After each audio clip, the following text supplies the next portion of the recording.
Ooh, what's up, Internet? My name is Nerdy. And I'm Claru. And this is The Nerdy. The Wordy. The Book Club. We're back for another podcast talking about Brandon Sanderson's Cosmere. Today we start a new book with you all, The Bands of Mourning. Prologue through Chapter 9.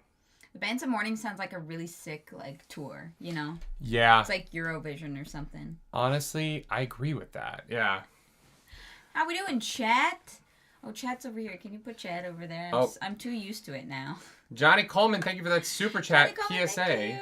Steris equals best girl. Excuse the interruption. You can interrupt us all you want if you give us money. Yeah, that's how this works. That is kind of how the show functions. Or for Steris. Either excuse is a great one, and you used both, so you're crushing it. Sorry we're live a few minutes late today, y'all. We are burnt out. We're also, struggling to get back from our Denver time zone to our Toronto time zone. Yeah. It's fine. But part of that struggle is that we have so much happening that we have, it's been a ride. It's been a ride. It's been a ride. Yeah. I'd love to see it. You know what? You kind of do, don't you? Don't you love to see it? Yeah. Who's been watching Charity Heart? Yeah. So we've had a week, y'all. Our basement flooded.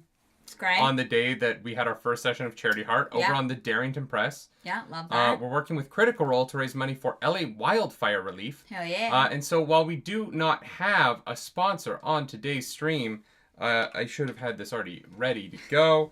The sponsor of today's stream is our charity event. Heart. So I'm going to drop this in the chat. If you're feeling like you want to help people rebuild their homes post the insanity that was January, let's over to Tiltify maybe do some good this morning. Hell yeah. We're over $18,000 raised. Let's fucking go. Heck yes. It's our biggest charity event yet. Yeah, next session is on Monday. So come on, hang out at 8 p.m. Eastern. That's the start time. We're keeping things about 3 to 3.5 hours. We're doing a good job of that so far. So yeah, it's a fun little ride. So thanks for being there. Yeah, no, it definitely has been a fun little ride. The interesting thing about it, and this is about BTS that only the book club gets, because we tell you things we don't tell anybody else. Sometimes TMI, but today I don't think so. It's been such an interesting ride because we're an entertainment company legally. Hopefully. No, we might not be married, but we are definitely an entertainment company. No, we're married. We just didn't ask for the piece of paper that said so. We have no evidence of it. We're working on that, or at least we say we're working on that. Things are great. In Alberta, you have to buy your wedding certificate. It's $40. So we just have to pay the $40 and get our wedding certificate. Yeah. And just hope that the fact that we got married 5 years ago isn't a problem. Anyway. That's fine. It's on video. We can't. Yeah. It doesn't matter. What matters is we are a small company that doesn't have oversight or people. And one of the fun things that has been working with Critical Role is seeing that the corporate side, and it's so weird to call them corporate, but there's so many more people involved in this project on their side than ours. Yeah. We're so used to just the two of us making a thing happen. Yeah. We're really good at just making a thing happen, and other normal businesses have people that they go through for approvals and scheduling and stuff like that, and that's been a totally different experience. But it's fun to see how the other half lives. You know what I mean? Sure. It has been. It's been a very eye-opening experience. Yeah. Oh, yeah. I feel like we've learned a lot. It's what I expect from a movie studio. Mm-hmm. In the way that back in the day when I was doing extra work, my costume had to be approved by way too many people for me to not be seen in the shot. Yeah. And not too many people in there. And I think that the team over Critical Role has been awesome. I'm so grateful to them. Their staff all the way down have been so kind and lovely to us. Yeah. But yeah, it's been really interesting to see a YouTube company essentially, or YouTube and Twitch company, that has just the real structure of a real company, and it made me want to be a real company, and so we are going to have an accountant. Yay! Everyone clap for us. What is up, chat? How's everybody doing this morning? How's chat? Chat? How are y'all feeling? It's sorry it's been a bit of a weird month because we did on and then off and on and off again. But we're back for Bands of Mourning. We had some good audiobook reactions that went up for you. That was very fun. Thank you, Embrace. Thank you. Appreciate it. I needed that validation. Yeah. Very much so. Also, look, I have a new cup and it has cat ears. We are aware of the fact that the next 2 months are a little tricky book club wise. Mm-hmm. And we're sorry about that. Just to quickly let you know what the schedule is. So we're doing the next 3 weeks. We're going to do all of Bands of Mourning. Then we're at WonderCon. Yep. I'm hoping to have a book club video go up the Friday that we're at WonderCon, but we won't be live. Okay. Then the following week, we're going to do the Bands of Mourning and Shadows of Self full book recap.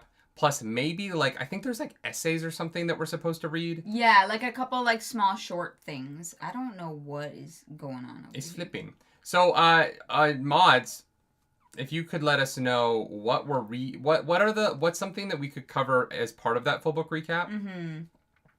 Then at the same time, then we leave for a month. Yeah, we're going to Japan. Which we've talked about forever, and it's finally on our doorstep, which is crazy. So our kind of plan for that is to just put up little baby book clubs on the Baby Book Club channel while we're there. Mm-hmm. We'll see what those end up being. I know you really want to do Percy Jackson. Yeah, I want us to do Fourth Wing together. Yeah. So, not even necessarily because I'm excited about Fourth Wing. I get really interested. It's very relevant. Yeah, I get really interested when a lot of people like something. Yeah. Because I want to understand why it is. And so I'm really curious with Fourth Wing what the mass appeal of that is. Yeah. And so I'm gonna try and push us both to read Fourth Wing while we're there. Yeah. I don't want to cover the Cosmere because I want to keep that to the full book clubs. Yeah. And so we will return in May, the second week of May with Rhythm of War Part 1. Is it the second week? Yeah. Oh. Because we return May 3rd or something. Yeah, I guess the first full week of May. Yeah, so we will return on May 9th, I believe it is, with Rhythm of War Part 1. Cool. Judah Canizares, eat lots of sushi and that sweet Japanese 7-Eleven food. Yes, konbini! Yeah, that. Konbini! Honestly, probably just gonna live off ramen. No. You gotta have... There's so many things you gotta try. The konbini egg salad sandwiches. I don't like egg salad. I know, but you gotta try the Japanese egg salad sandwich. Have one bite of mine. Just try it one time. If I taste mayonnaise, I think I will vomit. I don't know that there's mayonnaise in theirs. I think that's why it's so good. So it's egg and... Egg. I don't know how to describe it. It's different, okay? It's built different. Cool. All right. Because I too, not a huge fan of egg salad sandwiches. Okay. I had one in Japan, and I was like, oh, this is not... the flavor doesn't exist in America. Okay. Their mayo is different. Oh, maybe that's what it is. Their mayo is different. Yeah. I don't know. So yeah, that's kind of the schedule. That's the idea moving forward for book club. It's going to be a ride, but then we're going to come back. We're going to bang through Rhythm of War. We're going to bang through Bands of Mourning. Lost Metal. And then we're going to do, I think, a bunch of secret projects and then Wind and Truth.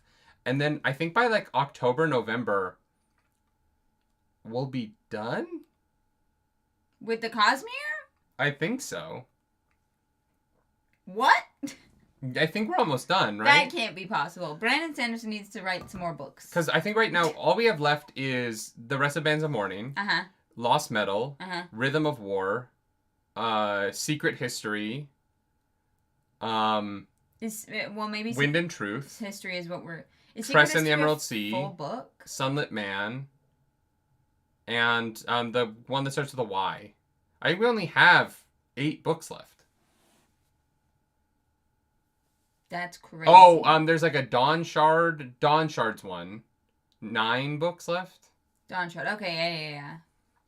Yumi and the Painter. I knew it started with a Y. At least I knew it started with a Y. Okay. So, I think that in terms of Cosmere, I think we'll be probably, well, maybe not done this year. Is Secret History a novel? I have no idea. Because we could do that For our full book recaps. Oh, yeah, depending on how long it is. Yeah. Yeah. Yeah. Yeah. No, it's a novella. We should probably give it its own episode. All right. That having been said. Cool. We will figure it out. Sorry, it's a little complicated. Our travel schedule, we realize, makes this tough. It'd be nice if we could do book club while we travel, but we never know what kind of Wi-Fi we're going to get, which really fucking sucks. And that one time we did it in Jamaica, it didn't quite work, and it ended early because of power, and maybe it was just we annoying. just need to start bringing an Ethernet cable everywhere. The problem is that, here's the thing, that would have worked 10 years ago, because most hotels still had an Ethernet plug-in. Now they don't. Now there's no, like... We'd have to stay in Airbnb. But even Airbnbs lock them in, like, a closet that's locked, right? Because they don't want you getting to, like, their secret shit. It's tough. Anyway, this is the part 1 of Bands of Mourning. Good morning, everybody. Good morning. What are you mourning? I am mourning America. Wow, we're getting right into it. How are you feeling about the first third of this book, babe? Pretty good.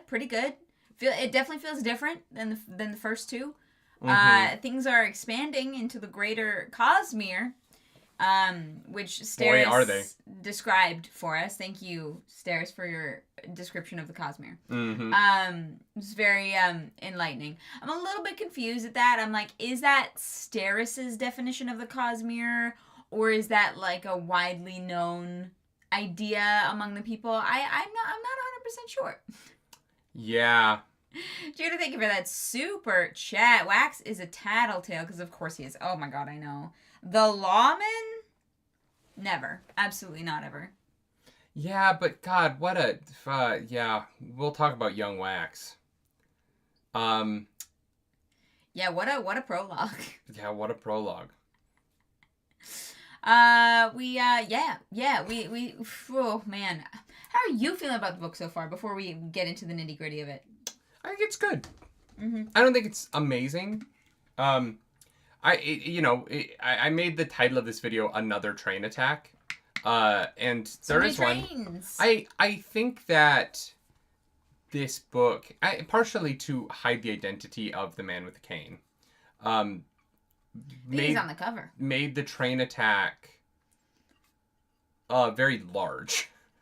Like, there's a lot of people involved, and I don't necessarily think that more henchmen always makes something better.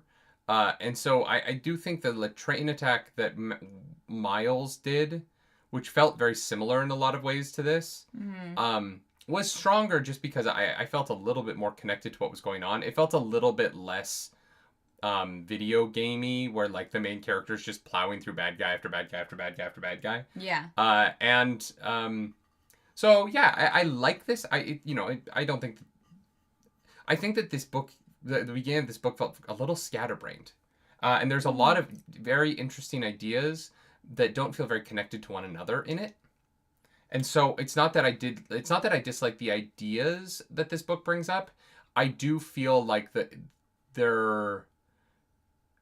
it felt like I read the beginning of 3 different novels. Interesting. In the beginning of this novel.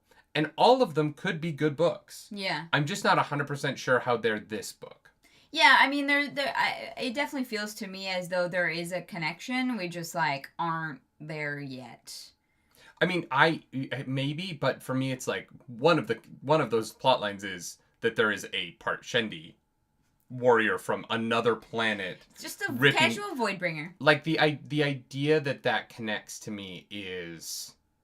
If all of these things connect, the way that they connect is that Wax is about to find out that there's, like, a secret society of people on his planet who are aware of other planets. Like, that's the connection. It's the Illuminati, yeah. Yeah. Yeah. Yeah. Would we be surprised? Oh. No. What? I figured it out. Figured what out? What? I figured it out. What? I just said that and I figured it out. What? I don't know if I want to say, because it's based on meta knowledge that has nothing to do with what we've read. But what I know about the title of Brandon Sanderson's next series. Next series? Yeah. Well, now you have to say it. The next Mistborn series is called Ghost Bloods. Oh, right. That's true. And so the Ghost Bloods...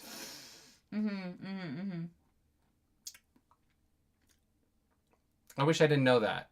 No, that's fair. That's fair. I mean, you know, these books have been out for a minute, so Yeah. It's our fault for being behind. I mean, it's not our fault. Where we started the books when It's we started the our books. fault. It's our fault. So yeah. Well, but that's also in like that's in the future of this. I don't know. Well, maybe they're just like not called Ghost Bloods yet. You know, like this, like Mistborn Era 2 actually takes place a long time before like Stormlight Archive.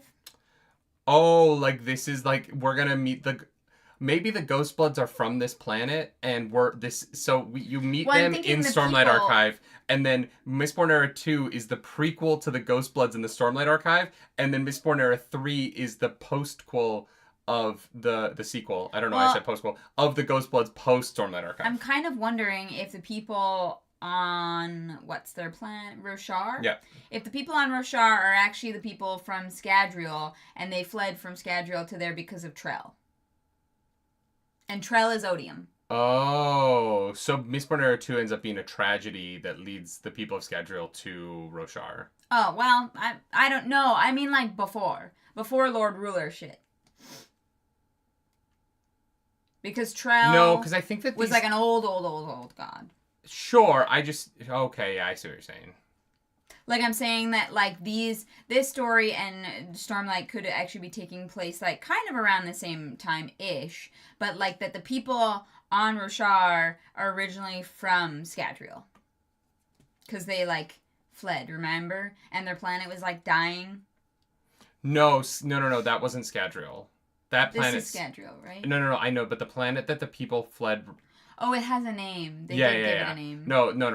I'm saying that the Brasharans and the Ghost Bloods are not the same thing now. There are plenty of Rosharans who are Ghost Bloods, but the Ghost Bloods either in Wind at the end of no, because he announced okay. Now we're getting real fucking meta, okay, you guys? We're getting real fucking into it. He announced that Mistborn Era 3 was going to be called Ghost Bloods before Wind and Truth came out. Okay.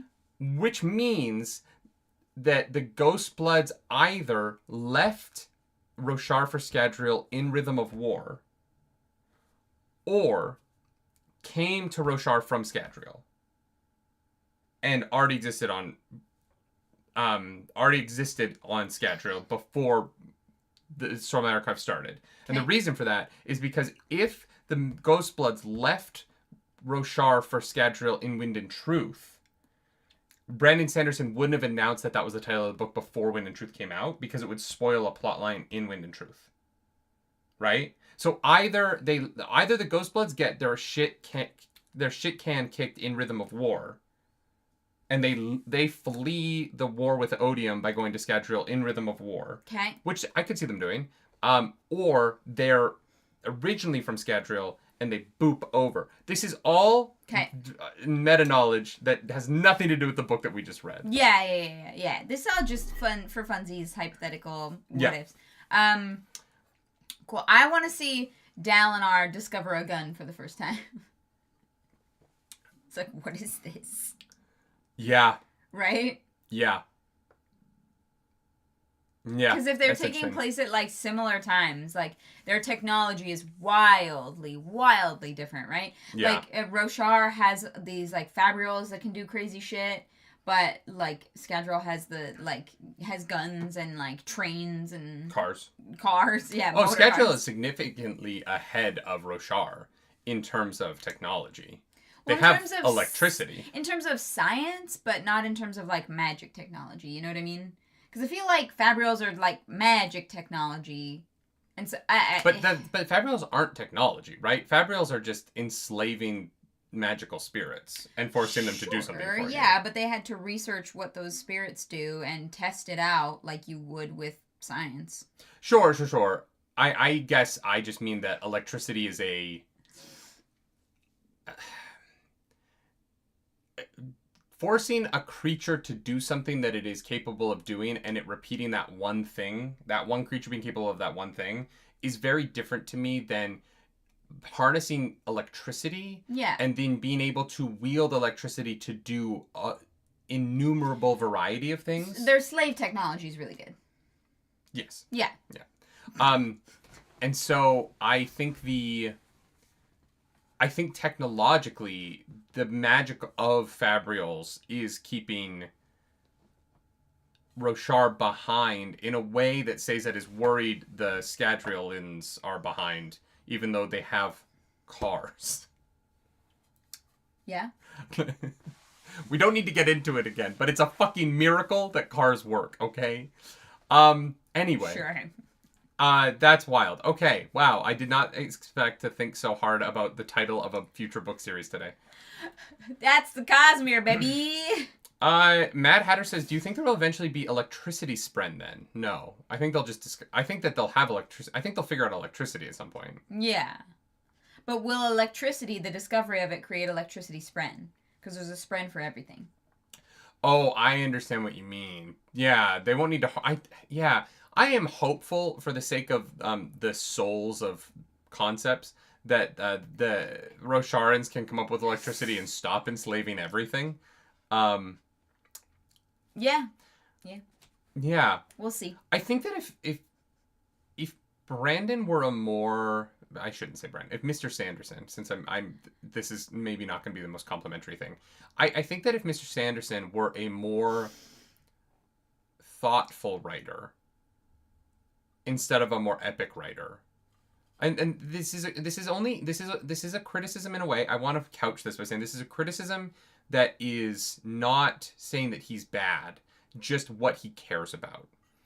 I think that the concept of Rosharans enslaving nature itself for technology could be a very cool metaphor for climate change and the way in which we are destroying our planet.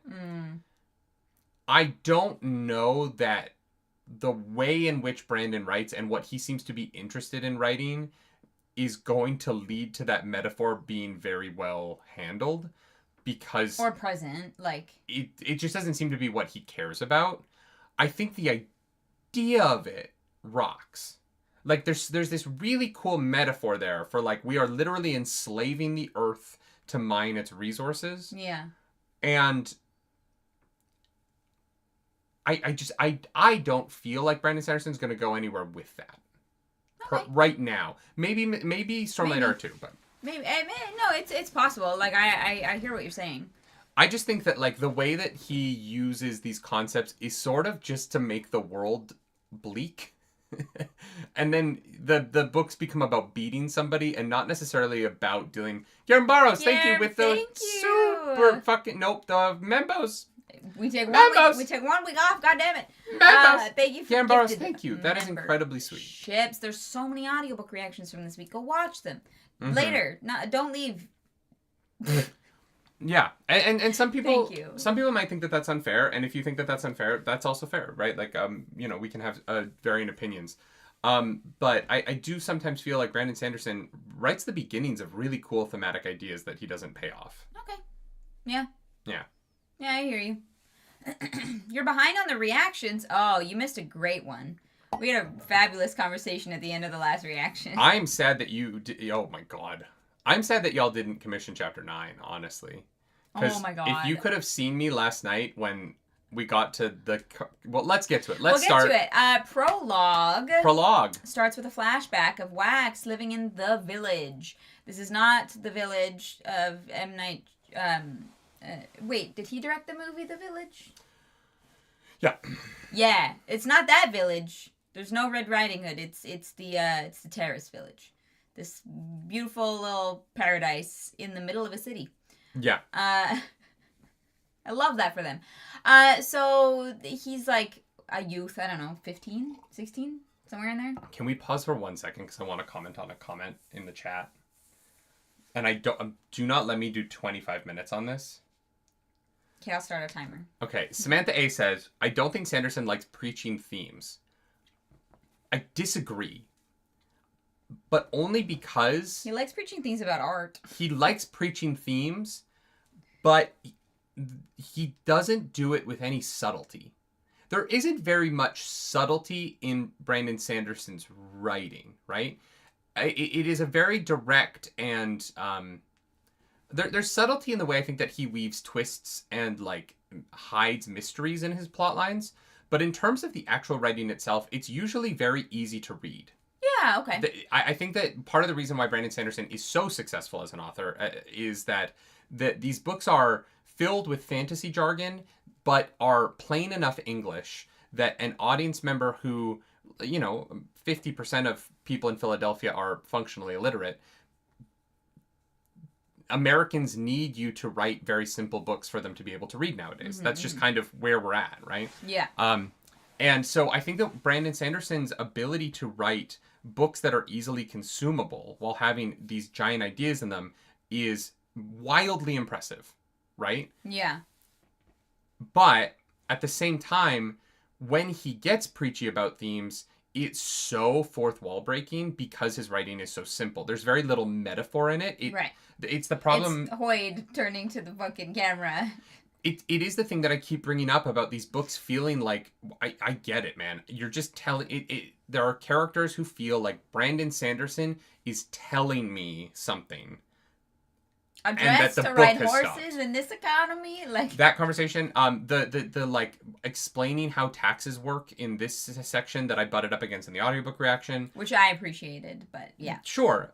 But I do think that the thing about it is that when it comes to a bigger theme like climate change and weaving that into the tale throughout the tale, I think the way that Brandon Sanderson would handle that would have Elokar sit down and explain it to a character.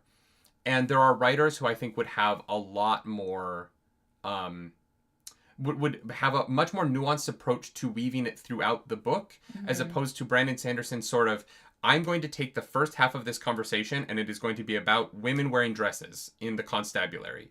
And then once that conversation ends, the plot of the book is going to continue and that's going to be really interesting. And I think that he can get a little bit preachy. I just don't know that it's very successful. When he preaches his themes. I think it's more successful when he's doing everything else he does that he's so good at. Yeah. And yeah. That's my feeling, and I want to move on from it. No, I think you explained that very well. And Judah says that they don't think they've ever had a problem with it, and I think that that's just like you're not saying that there's like a problem within there. It is just how a person writes and how they communicate and like what like where their strengths lie. Yeah, and I think it's probably impossible for an author to be amazing at doing everything. Like I think that that's what makes it art and makes it fun is that it is influenced by the human being that is creating it, right? Yeah, and this isn't a criticism of him. Like I think that what he is so good at is other things. I don't think that weaving theme throughout his stories is always his strongest. Yeah. Is what he's strongest at. And that's fine. Yeah. There are some writers I love that are only theme. And their books can be kind of boring. Sure, yeah. But when you finish them 3 weeks later, you're like, oh my God, that changed my life. I didn't love it when I was reading it, but it and that's on Brandon Sanderson. I don't think Brandon Sanderson's books don't like hit me 3 weeks later. They hit me in the moment, and he's very, very good at that. Yeah. And it's just it's just talking about different strengths rather than and that's how I should frame this. He has strengths that aren't this, and other writers have strengths that clearly aren't writing the epic battles that Brandon Sanderson writes. Right? Yeah. I've said it many times. There is no one I've ever read who writes cinematic combat the way that he does. Sure. Right? And you just can't be good at everything. Yeah, of course. Blue Sun has my favorite comment though. 1, preach about the premise of the concept. 2, don't resolve it. 3, forget about it and go beat up Thanos. Yes. That is kind of how I think that he writes, right? Let me bring up slavery. Let me go fight a bad guy who has more slaves than other people, but then ultimately, like, people are still going to have slaves because I'm not actually going to deal with the thing I brought up. I'm going to deal with a person because I know how to deal with that. Yeah. Yeah, and it's easier for a wider audience to grasp onto. But it's also why I think that Brandon Sanderson wasn't able to land the plane on Wheel of Time for me. Sure. Because the Wheel of Time... I mean, I think that it's the epilogue, really. No, but I had my it fell apart for me before that. And the reason was that, no spoilers, I'm not going to say what happened, but it ends on a conversation about theme. Yeah. And I don't think... Theme that is not there. But this is my point. It ends... Yeah. Instead of ending on a really cool battle sequence, which is the last battle, which Brandon Sanderson wrote perfectly. Yeah. The last battle chapter is a miracle. The True. fact that chapter functions and that it works and that it's so cool is genuinely a feat of writing that I will never downplay. Yeah. But the actual end of the series comes down to a conversation about a theme that I don't think works. And that I don't think is present in the series, right? Mm-hmm. And so the tension between those two things is Brandon Sanderson crushing the thing he's really good at, and then not the thing that I think he hasn't been great at throughout the series. It's kind of why I'm a little... Honestly, here's the thing. I think that fault also lies with Robert Jordan not failing to see the themes throughout the books as 100%. Well. Yeah. 100%. It is a little bit why when I hear that people, like Sando people, don't love Wind and Truth, I'm a little bit worried. Mm-hmm. Because landing the plane usually relies on theme. Mm-hmm. Right? And we'll just see. Anyway, that's my thoughts on that. Sorry. The prologue. Wax is an arc. Yes. Wax is a narc.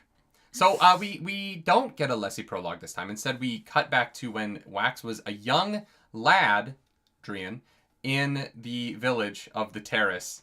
Oh my god, Judah Kaiser, thank you guys for chat. Yeah, thank you. Sando is diner food fantasy, Tolkien. Diner food fantasy. Tolkien is high-end cuisine fantasy. Both have Michelin stars, but impact you differently. Is how I describe Sando to people. That's fair. Yeah, absolutely. That is absolutely fair. Look, I love a burger and a milkshake, right? Oh, yeah. I also love a perfectly cooked steak. Look, if Guy Fieri ever cooks for me, I will fucking love it. Yeah. I will. I just might be like, it wasn't super nuanced, but God, the bacon was cooked perfectly. Yeah. Thank you for that super chat. Yeah. Wax.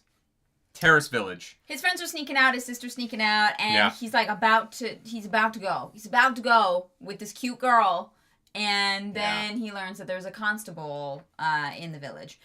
So he like goes to eavesdrop on that conversation with his grandmother. Turns out, there was an arsonist who burnt down a building. Yeah. They're very concerned about it. You know, the constable's like, usually arson is a cover-up. Like, you know, at best, you've got someone who just kind of lights fires and something got out of hand. At worst, you have someone trying to cover up something else. Yeah. We'll get to that. Wax sucks. What do you mean? Wax sucks, man. What do you mean? Like, just what an annoying child. What? He's like, he is me, and I hate everything about it. Oh, he's you, so you don't like him. Yeah, nobody likes him because he gets all the answers right in school. This guy, am I right? Yeah, it's so hard to always be right all the time in class. I mean, it is. This is what's weird about it, right? You do get the shit kicked out of you. I didn't.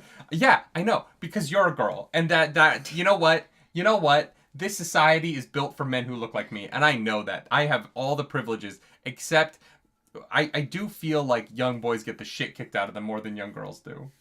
If they're annoying little good at school kids. Yeah, probably. Yeah. It's the one privilege I didn't have. Yeah, no, that's fair. No, it's because I made friends with everybody, including the bullies. Yeah, so yeah. They would, yeah. But see, you're charismatic. The problem is that, much like young Wax, I wasn't charismatic. I was annoying. I think that I butt up against Wax at this age. I wasn't an arc. I would never tell on anybody. If anything, I would help you hide your shit, even if I didn't like you and you didn't like me. I've always buckled at I've always bucked at the idea of authority.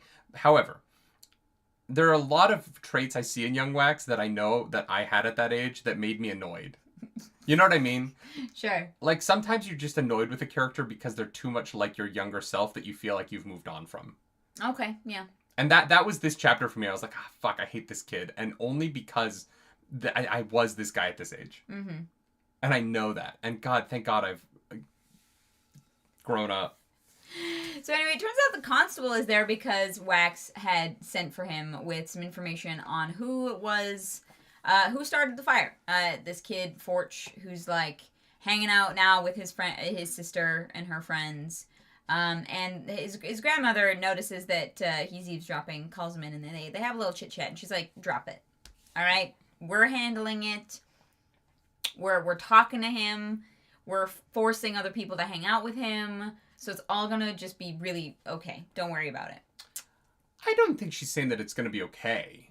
She's saying that like we don't open our doors to outsiders in this. This is our business, and we have to handle it. Because if we can't handle it, then we aren't an independent people. Sure. And I think that the problem with this is what's tricky about this, right? This is what conceptually is a really interesting concept that I don't know if the books will ever get back to. It's just something that's brought up. That's a really interesting concept. Wax's actions undermine the authority of the entirety of the Terrace people to be their own people by saying, you cannot handle this, and so I'm going to bring in an outside governmental force because I don't think that you're taking care of this problem properly. Well, it's because Wax doesn't feel like comfortable enough, or that he will be taken seriously if he gives... Doesn't he try and give his findings to his grandmother first, or no? No. Yeah, so he doesn't feel comfortable with his grandmother and how she believes that the situation will be handled. 100%. And I understand that. That is... The implication in that, though, is an undermining of the Terrace as a people. Yeah. And, you know, people in chat, Shim's Lady, Guillermo Barros was saying, to be fair, he was right. He wasn't right. And I think that... What, he wasn't right about what? Wax wasn't right. There isn't right and wrong in this. He was correct. Right? That it was He Forge. wasn't correct. Oh, no, but they already knew it was Forge. Nobody didn't know it was Forge. Everybody knew that it was Forge. Right? We're not talking about whether or not he got the right guy. He got the right guy. But the idea that because Forge was doing something else bad, that the Terrace people should be like under the thumb of a government that they don't trust and do not want in their business. Wait, who said anything about under the thumb? What do you mean? That's what happens in the scene. They want to put Forge in jail. Yeah. Yeah. Yeah, and as soon as they start allowing people outside of their community to jail them when they do wrong in the community, you have a problem. Long-term problem. Right? As soon as you allow an outside police force to have authority over your people, you are going to have long-term problems. And so for the Terrace people, even though Forge did do worse, and even though their tactic of trying to help him did not work, that does not mean that they should allow the police of a government that they do not want having power over them to have power over them. Which means that they should have their own system, which they don't. No, they do. They believe in a more reformative justice system than in a punitive one. They tell some kids to, like, hang out with him. Yeah, he burned down... He lit a fire. Yeah. The idea that he should be thrown in prison as a child and not given a chance is inherently beyond punitive. Just because... Look, I understand that two things are true, right? On the one hand... we know that he goes on to do something bad. Sure, yeah, but regardless of that. The idea that we should throw every child who starts a fire in prison is not a fair justice system. I don't think that, like, the constable shows up and be like, we gotta drag this guy to prison. But it does seem like they're like, hey, we've dealt with this kind of thing before. There might be something here that's worse and that's larger, and we'd like to work with you to investigate it and question Forge. Right. And what I'm saying is that the Terrace people cannot allow that to happen, or else they lose all authority moving forward. Once you open that door to this other force having authority among your people, you lose authority among your people. But if you don't have an infrastructure to deal with crime like this, then more people are going to get hurt. So. But the problem with that is that he doesn't light another fire. He does. Right? He's going to light that place on fire. That's why he has the candles with the kid. He's going to murder that kid and burn that place to the ground. And I hear what you're saying. Yeah. And I'm not disagreeing with the fact that he's going to do something wrong. Yeah. I 100% agree with that. I am saying that the concept of who governs you is important to people. And Wax's instinct being to bring in his other half, right? Yeah. This outside authority threatens the Terrace people as an independent people. Okay. Right? Guillermo Barros, thank you for that message here. Through your 19-month membership, both things are not mutually exclusive, Nerdy. Prison is both a way to re-socialize, to punish, and to segregate dangerous elements from society. Thank you for that, Totally welcome back to the nerd table. Trying to remember what everything's called on YouTube. I agree with you. I do agree that there's a lot of different uses for prison, right? Yeah. Taking a child from a community that has its own beliefs and pulling that child out of that community to put them into a prison of people who are not in any way culturally related to that kid is not, I think, the way that this should be handled. Yeah, I mean, that's not going to be helpful, right? That's not going to help Forge become a better person when he gets out of jail or whatever it is. It's not going to be helpful. It's the fact that the Terrace people are like, oh, this kid started a fire, we're just gonna kind of let it go. Like, she's like, we had a conversation with him and now we've given him some friends, right? And so I can understand Wax seeing this and being like, well, the fuck's that gonna do? Okay, but Wax doesn't know that when he calls in the constables. No, but he has seen how the Terrace people handle this, right? That, like, he didn't feel like he could go to his grandmother instead. Like, there's obviously all of this undercurrent of reasons why he went to the constable and not his grandmother, right? Judah Kaiser, thank you for that. Member for 12 months. Welcome. A full year. Hell yeah. I think it's showing us how Wax began to have the thought process of, if the systems fail, then it is me who needs to step in. And I agree with that. Yeah. I being Heaven's Sword, Harmony's Sword. I think that the problem here is that Wax... This sets up my biggest problem with Wax as a lord who's a vigilante. Is that he is completely unaware of his place in the system. Mm-hmm. And he is a character who has an outside amount of power over the people around him and does not wield that to deal with the root causes of problems ever. He is a character who only cares about the problems when they flare up.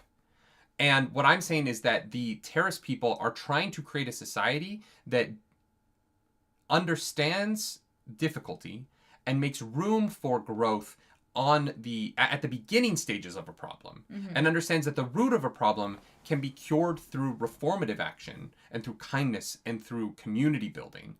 And Wax is unaware of all of that. Wax doesn't, as a character, understand his place in his own house, let alone in his community, let alone in the world that he lives in. Yeah. He is completely oblivious to everything that has to do with anything outside of his own idea of getting justice on this like very, very micro scale. Mm-hmm. And so by him being a lord who has all of the, like $5 million and you know what I mean? Like, yeah, he is failing so consistently in these books at engaging at solving any actual problems, and is instead just fighting somebody at the moment when they've done the worst thing that they've done. Which is why the moment with him and Steris is so interesting, right? When they talk about like the about how the trades work and how he has voted, like how Steris has used his vote in the interest of his house without thinking about like. Without thinking about it, right? Now, I'll give Wax a little bit of leeway within the 6 months because dealing with Leslie was probably like awful, but it is something that he has run away from his whole life, right? Yeah. There is a world in which he could have stayed in the city, and well, he wasn't actually the lord of the house at that time, was he? He only came back because his uncle died. I am not judging Wax's actions when he wasn't. Yeah. Yeah, I just mean like I completely. He definitely struggles. He's opposite to Steris, and he struggles to actually like dig deep and find solutions to problems. Yeah. He's like, oh my god, problem. Let me deal with it.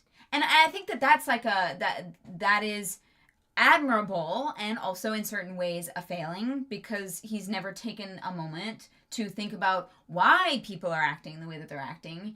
He just is like, someone needs my help and I'm going to give it to them, which is a good thing, but it is shallow in that sense. Yeah. Yeah, and it's for me, like it is this. He is a character, and I think that people. This is not a criticism of the book. Like the books, this is a criticism of him as a person. If he was real, you know what I mean? Like I'm not. Brandon Sanderson wrote this intentionally. I'm not saying Brandon Sanderson should have written Wax differently. I'm just.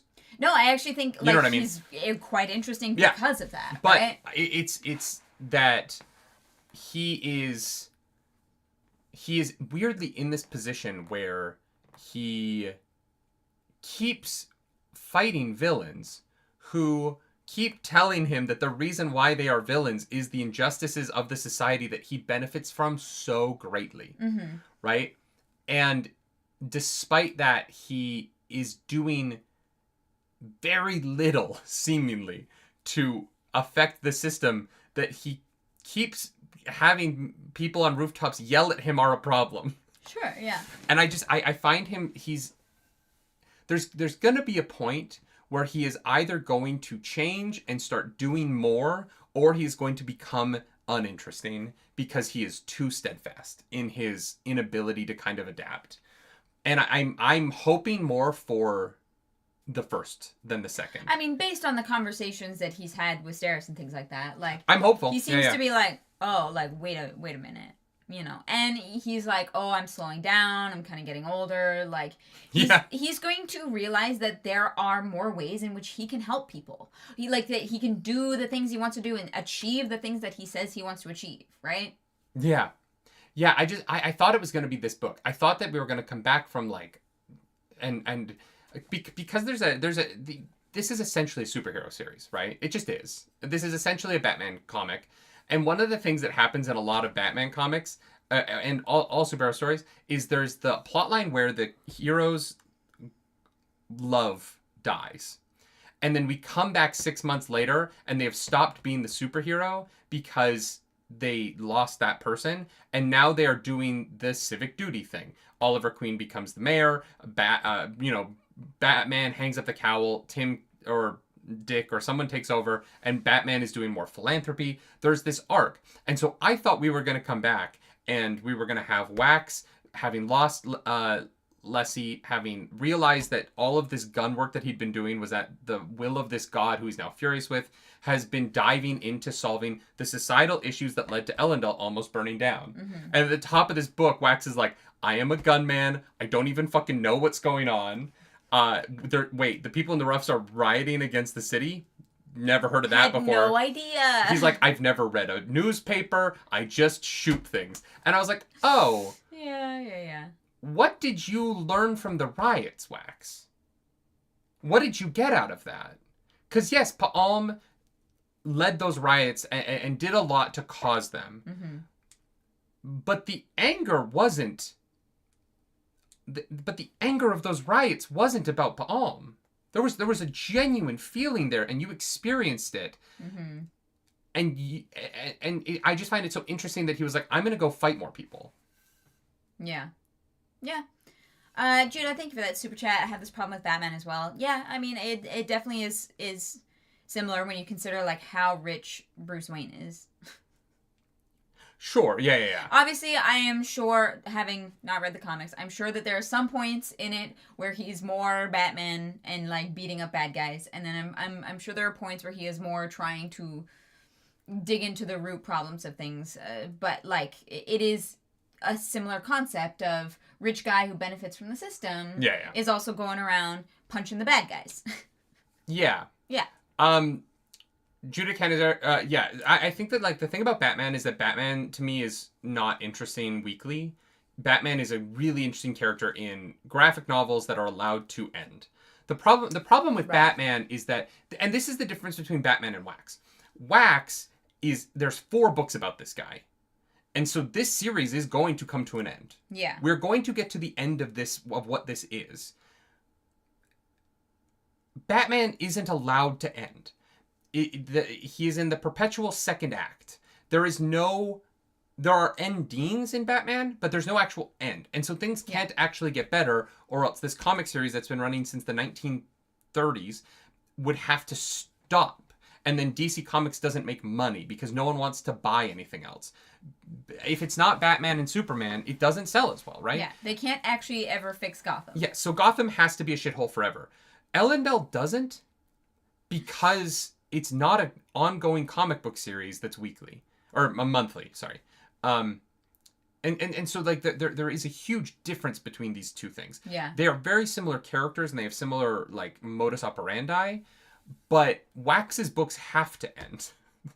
You know, like, Brandon Sanderson isn't putting out a monthly Wax comic where Ellendale has to have villains every month because the readership is going to spend I think it's like $4.50 a comic now. I have not bought a new comic in forever. It's way too expensive a hobby, and honestly, most of the stories they're not that good anymore. I'm sorry. Aww. Modern comics, the only comics that are worth it now are indies. The Marvel and DC are putting out, I don't know what's going on. Marvel, DC, fix your shit. I love comics. I have money. I would buy comics. You are not putting out a product that is worth it to me. I'm so sorry. Anyway, yeah, tell him. But this isn't Batman because these books end. Like, there's a limited number of books about Wax. Sure. And so I don't think that perpetually second acting a character in novels is the strongest choice. Yeah, I mean, we're in book 304, and there's definitely, you know, like, I think that this idea has been the most, like, touched on in this book as opposed to the previous two. So I am hopeful that it is headed that direction. Officially, CM says Krakoa era X-Men was phenomenal. Okay, but this is the thing. Team books are able to grow because you can have new members. Batman can't, because Batman just goes through the same thing with the different Robin. But it's the same fucking cycle. Anyway, yes, I agree with you. I do agree with you. Yeah, it's just one of those things about this story that we're acknowledging, and we're not at the end of it yet, right? And that's the thing. We're not at the end of it yet. Yeah. And we're gonna get there, promise. Scuffan, thank you for that super chat. Wax just needs more underage sidekicks. Surely that will save the city. Yeah, of course. We need to replace Marcy every... We'll talk about underage sidekicks in a second here. Jeez. We get to part 1, and we are 6 months after... Oh, no, we gotta talk about the fight. Because Wax kills someone for the first time. That's not... Oh, yeah. Sorry. So, Forge, we didn't get to Forge. Forge... in my head, we talked about it. Yeah. So, turns out Forge actually real bad guy. Intentionally takes the girls out of the city. Yeah. To get them drunk so that he can sneak back into the village to kill a kid. Yeah. To cut him open. Yeah. He's got to see what's inside. I'm not gonna lie. I've never been so drunk that my friend could leave and I would just not know. If I was at a party, yeah. There's only 4. They have to come back to... Like, these kids have to stay sober enough that they can sneak back into the village. I don't know what the alcohol in Ellendale does to you, But it's purple. The fact that he is so sure that they are going to just not remember that he left, I was like, damn, dude, you are really, really relying on them being fucking lushes. Well, they're not gonna. I don't know. They're not wax. They're not gonna narc, right? Yeah.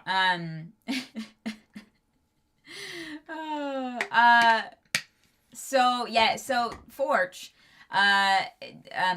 Wax notices Forge come back in, follows him to a building where he has a kid tied up and he's cutting him open, and they fight, and Wax gets his fucking ass handed to him because he's not using Allomancy. He basically doesn't have his metal mines on. Doesn't have his metal mines on him, and he's not burning metals because he doesn't really do that in the village. Yeah. He's trying to, embrace that terrorist side. So yeah, Forge beats the shit out of him, but Wax does manage to save himself with the bullet that he took from the constable, and then come back in and kill Forge, and save the child. He saved the child. And we get this is one of those moments where I think we also establish that Wax is a different kind of coin shot. You know what I mean? Like he is built different. Yeah, he's able to. Bullet is in 3 parts. I was like, oh. He breaks down the bullet into different things that he can push on. Yeah.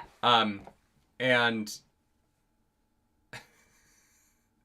Emily Malcurie says, "I wonder if Brandon gets alcohol sensibility readers to advise him." Oh my god. I forgot he was Mormon. Of course he thinks alcohol is this insane blackout drug. I mean, it can be. You woke up in a Starbucks bathroom one time. 100%. I did wake up in a Starbucks bathroom one time. That's true. I had consumed so much alcohol that there was no shot I was getting home. You know what I mean? But if I had snuck out and I knew I had to sneak back in, I wouldn't have consumed. It was also my 21st birthday. It was a special night. Sure. I wouldn't have consumed that much alcohol. Yeah. Because I know I have to sneak past guards. Yeah. Sweet and Savory, shut your mouth. It was a great night. It was a fantastic night. It was a weird morning.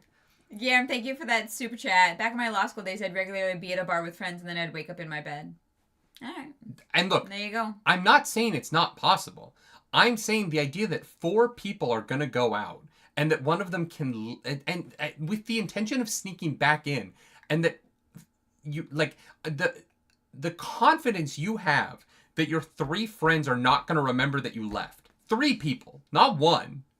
Is correct. That's wild confidence to me. I just wouldn't trust that. He's ballsy. Yeah. Yeah. Because they're gonna be like, hey, was Forge with you all night? And they're gonna be like, I don't remember. And then they're gonna be like, well, okay, well that was probably Forge then. He keeps burning shit down. Yeah. Yeah, honestly, Forge doesn't seem to be that good at this, right? True. He does straight up, and here's the thing. Even if he'd gotten away with the drunk girls part of it. Yeah. Wax still would have been like, oh yeah, he was walking by with a gas can. Yeah. He walked past the dormitory. Yeah. Where everyone lives. All those windows. Anyone could have been like, yeah, Forge was here last night. Yeah, no, Forge is not good at this. He just he's just fucked up. He just wants to cut open a kid. He is not a criminal mastermind at all in the slightest. Yeah. And now he's dead, so now he's dead. Fuck that guy. Wax killed his first kid. I'm not gonna lie, I mentioned this to you already. I was surprised Wax killed this young. Because when he first gets out to the roughs, he didn't feel like a guy who'd killed someone before. For sure, yeah. You know what I mean? Yeah, I know what you mean. Yeah. But I can't imagine how that would change a person. He handles it really well. Part 1, Chapter 1. I don't know if he handles it well. He shows up to arrest some guy without any plan and just is like, I'm gonna stop you. I just mean that he's happier than I think I would be if I had killed somebody. But what if that person was torturing a child, you know? I think that initially it would be a rough year or so where I was like, damn, I killed somebody. Yeah. But then when you think about it, you're like, yeah, but that person was gonna murder an innocent child. I can't feel too terribly about it. Fair. We actually can't go to part 1. I forgot that they cut to the present weirdly at the end of the prologue. Oh. Yeah. Migs. Right. Do you know who Migs is? Multiple Migs. I can smell your cunt. This is a reference to Silence of the Lambs, right?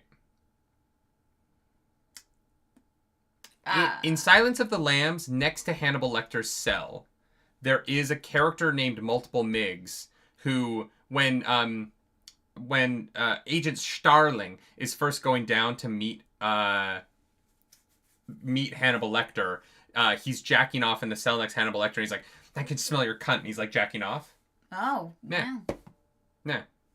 In the musical version of Silence, this leads to the song where Hannibal Lecter sings an operatic solo that goes, "If I could smell her cunt, it helped me taste humanity again." Demonetized. No, we're not. We're fine. It's a song from a comedy musical, all right? Anyway, they were like, Migs. I was like, oh, that's a reference. Anyway, Migs is doing some bad shit, and Wax shows up and kills him. Yeah, pretty much. And then is like, hey, I'm going to go get married. And they're like, you went on a raid on your wedding day? And he's like, yeah, it was my wife's idea. I don't know, man. Yeah, she, scheduled time for this. So, yeah. We're good. Don't worry. She's really good at schedules. Emily McCurry, I've auditioned for that part in the musical a few times. And so I know it really well because I've had to sing that song in, audition rooms. It's a great audition song. I would never sing that. No. It's not an audition song. I sang it at callbacks for the show. Yeah. Can you imagine taking that into an audition room? There's a few shows I could see me doing it for. Really? Yeah, it would have to be. It would be though other really inappropriate musicals, like the Jerry Springer opera, or there's a couple of shows where I would show up and be like, I get what this is. I'm gonna sing this song, but I wouldn't. Yeah. Sure, as far as mainstream musicals go, there are not many. No, it's really only adult parody musicals. Or Book of Mormon. If I was auditioning, if I was black and I could audition for vocal part. Elder Butt Fucking Naked. Oh yeah. Then I would. That's not a bad choice. It wouldn't be a bad choice for him. For sure, every other character. But for any other character, it's wrong choice. Yeah, for sure. Avenue Q. Oh, if I did it as no, what's his fucking name? The monster. The guy who sings "The Internet Is for Porn." Yeah. If I could smell her cunt. Yeah, you could definitely get away with that. She'd help me taste humanity again. Yeah. I think you could get away with that. That's maybe about the it. Fantastics. The Lion King, actually. Double M says something should never be musicals, and Silence of the Lambs is one of them. You're wrong. Silence is so funny. You haven't seen it. It's a comedy musical. It is not a serious musical at all. Yeah. Incredible. Yeah, there's so many great songs. Are You About a Size 14 is great. Agent Starling, her entrance song is hilarious. All right, we do have to talk about this book. We're an hour in and we're on chapter 1. Let's go. Book club. Crushing it. Guys, we're back with a vengeance. Let's fucking go. So Migs dies, and Wax goes to his wedding. Hell yeah. There's a random person who's like, excuse me, Wax, may I have a moment of your time? He's like, no, fuck you. And so then he goes to get married. Mm-hmm. They're doing it in a survivorist church, and you apparently kind of have to do it really early morning or late evening because the mists, which is cool. It's cool. I dig it. Yeah. But God, the sleep schedule on that would be annoying as hell. The sleep schedule for a one-day event? Well, yeah, especially if it's a big wedding, if you end up having a big wedding with a bunch of people, and you're like, the wedding is actually gonna start at 4 a.m. That's awful. It doesn't need to be that early. What if it's summer? Sun comes up at 5. That's true. I love the idea that people are like, no, I'm gonna get married in December because I don't have to get up as early. Exactly. The days are shorter, the nights are longer, so the time schedule is a little easier to This is an important time, babe. I think that we need to acknowledge that other people, are up in the morning. Just because we're not. Because of our weird life and schedule. Other people, wake up and, are... for other people driving to work, it is still dark while they're driving to work. Mm-mm. In Canada. That is true. We definitely... We grew up in Calgary where it would get dark by like 4:30 p.m. Well, and the sun doesn't even come up until like 10. Like you only get like 6 hours of sunshine. Yeah, there's a couple of weeks there in Calgary that are fucking rough. Yeah. Do not recommend it. Yeah. Yeah, no, I know, but I would it would be rude. I would feel like asking your closest friends and family to upend their sleep schedules. He changes into a suit, and Steris is like, okay, I've got all these plans for anything that could possibly go wrong, okay? Mm-hmm, yeah. And Wax is like, hey, like, this is actually, like, pretty good. And Steris is like, you sure you got this? I've given you an out. Mm-hmm. If you're not feeling it. And he's like, no, I'm good, actually. Yeah. That same guy shows up, who is a Kandra. He's like, hey, I need your help. And he's like, it's my wedding day, go fuck yourself. Which is the right response. Yeah, honestly. Yeah. So he goes to get married, and Wax starts feeling regret. And he's like, shit, can't do this today, but Steris already gave me my out, and I said no, so I have to go along with it. And he gets saved by a water tower crashing into the church. We were reacting to this, and I was like, did Wayne do this? Yep. Or no, you said it. Did I? And I was like, no, come on. They wouldn't assassinate his character that hard. Yeah, I think you did say that, actually. I think Brandon Sanderson hates Wayne. Yeah. But I also think Brandon Sanderson thinks Wayne is hilarious. Yeah. I am a little over Wayne's joke. Yeah. I'm a little over it. I enjoyed him in Alloy of Law, expecting him to change. And so far he has changed a little bit. He broke up with Renette. Wow, that's so nice of him. The joke hasn't changed at all. Okay. And I'm just anyway, he's not in this chapter, so we'll talk about him later. Oh, because he doesn't go to the wedding. He's like, fuck you, I'm not gonna bring you your stupid wedding band things, trinkets, amulets. I can't remember what they do.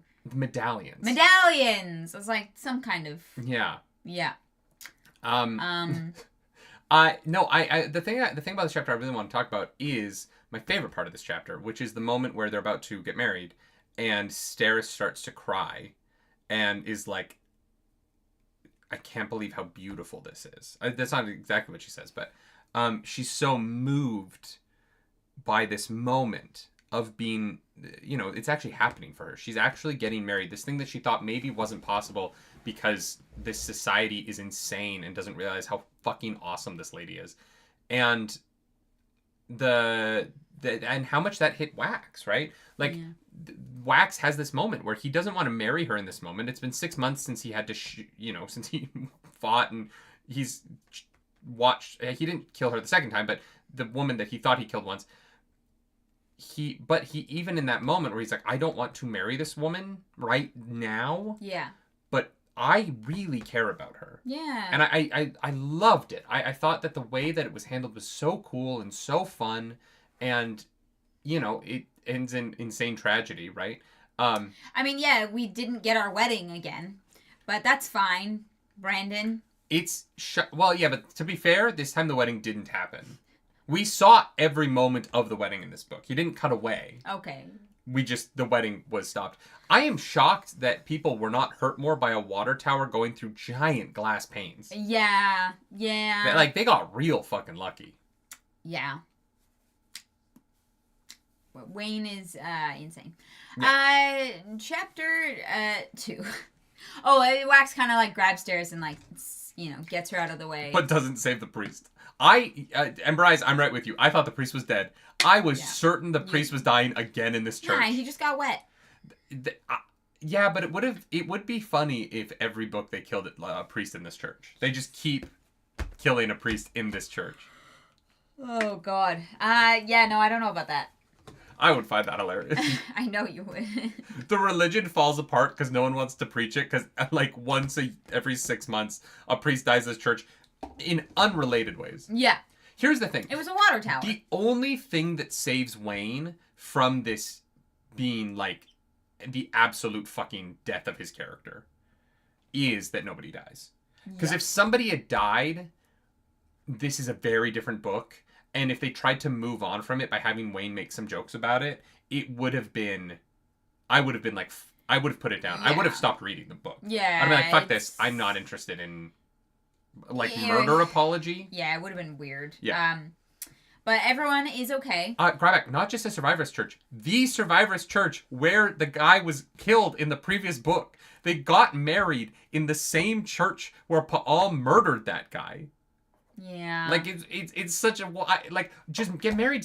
Elendil's there's a million people here. Well, there's so many churches. Luckily, Steris already has a backup church booked 2 months from now. We have a date. We're all good. We're fine. Don't worry about it. I know, but I think that some of Wax's reticence about this wedding day might have been quelled if they hadn't walked down the aisle and he had to walk down the same aisle that he walked down looking at a man hung by his eyeballs 6 months earlier by the woman that he loved. I think it was like Steris thinks of everything except for emotional things. This is her character. Yeah. She did not think about the fact that Wax might have an emotional connection to the last place his ex killed somebody. Yeah, kind of relevant and important. Yeah, that was a little bit of an oversight for Steris, for sure. Yes. Maybe this is the church, though, that Steris always imagined herself getting married in and that stuff. Yeah, I guess. I never imagined, like, when I thought about getting married, I didn't think about it very often, to be fair, but there wasn't, like, a location. Like, No. I've never really cared. No, but some people do have that. They're like, this is my dream wedding and I will accept nothing less. And you're like, okay, wow. I'm getting married in the Notre Dame castle. And you're like, well, there goes all my money. Yeah. Judah, thank you for that super chat. To be fair, Wayne admits he didn't mean for the water tower to fall, just for them to screw up the plumbing, not cause a whole structure to fall. Yeah, he fucked up and he got lucky. You know, like he got lucky that nobody got hurt. Yeah, He put in some effort. Care. Yeah. Here's the thing. He did put some effort in to make sure that people didn't get hurt. But I just want to punch him in the face.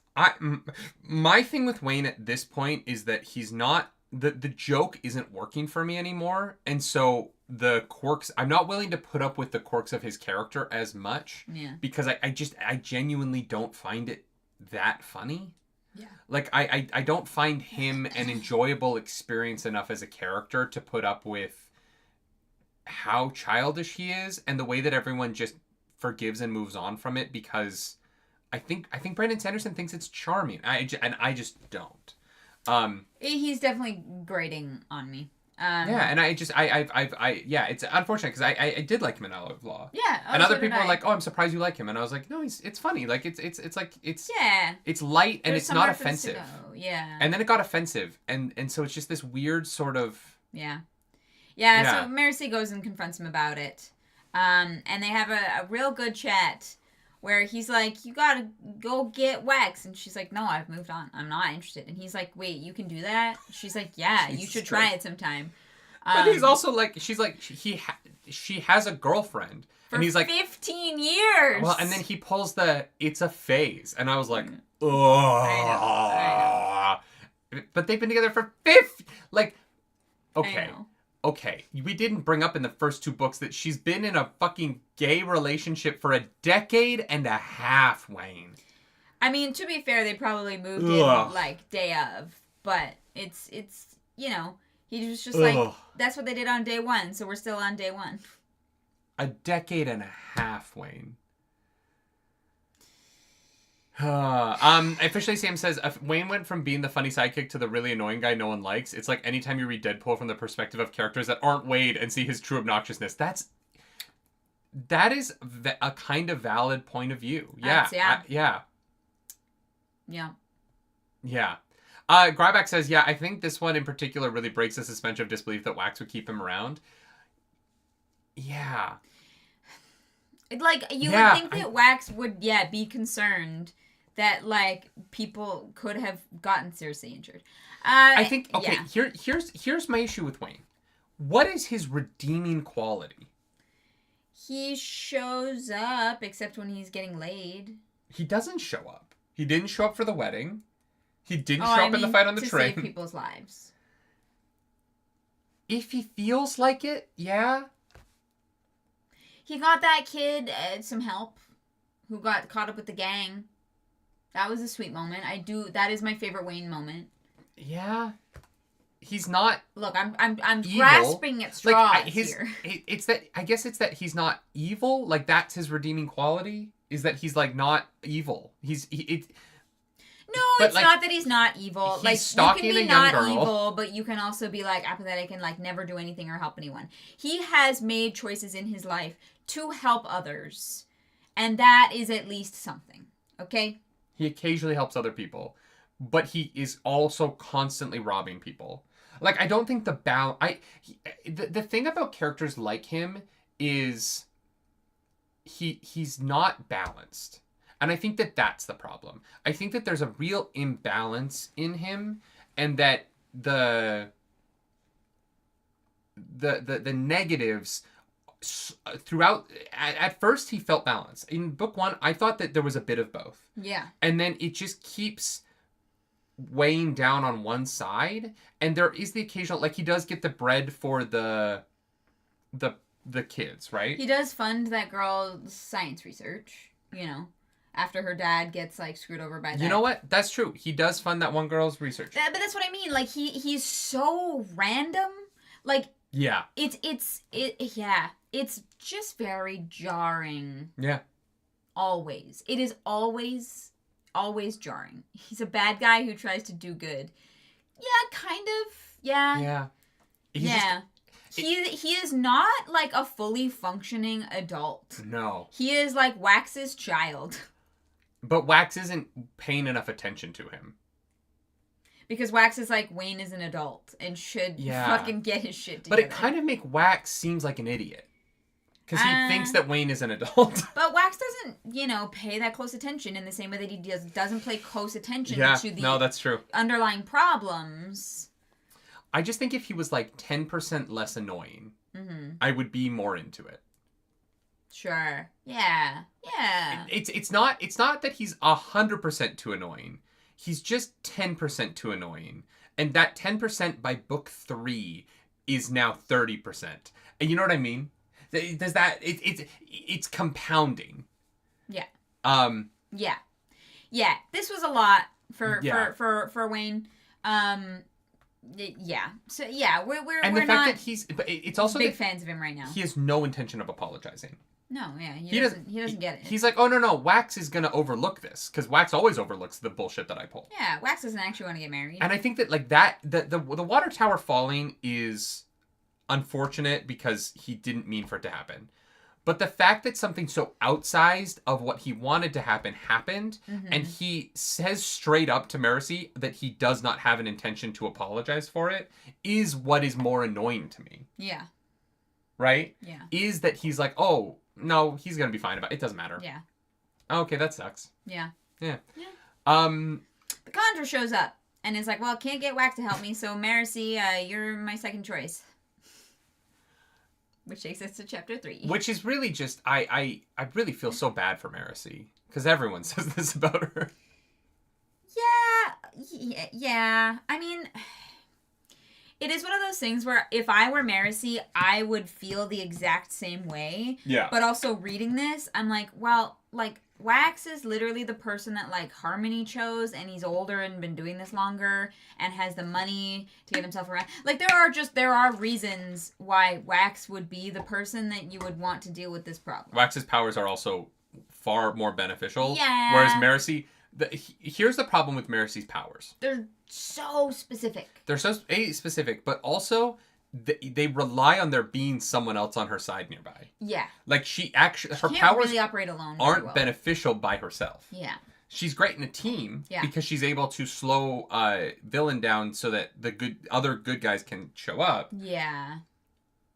But if she uses her slow bubble in a fight with somebody, it doesn't change her odds one-on-one in a fight. Mm-hmm. It changes her ability to get help.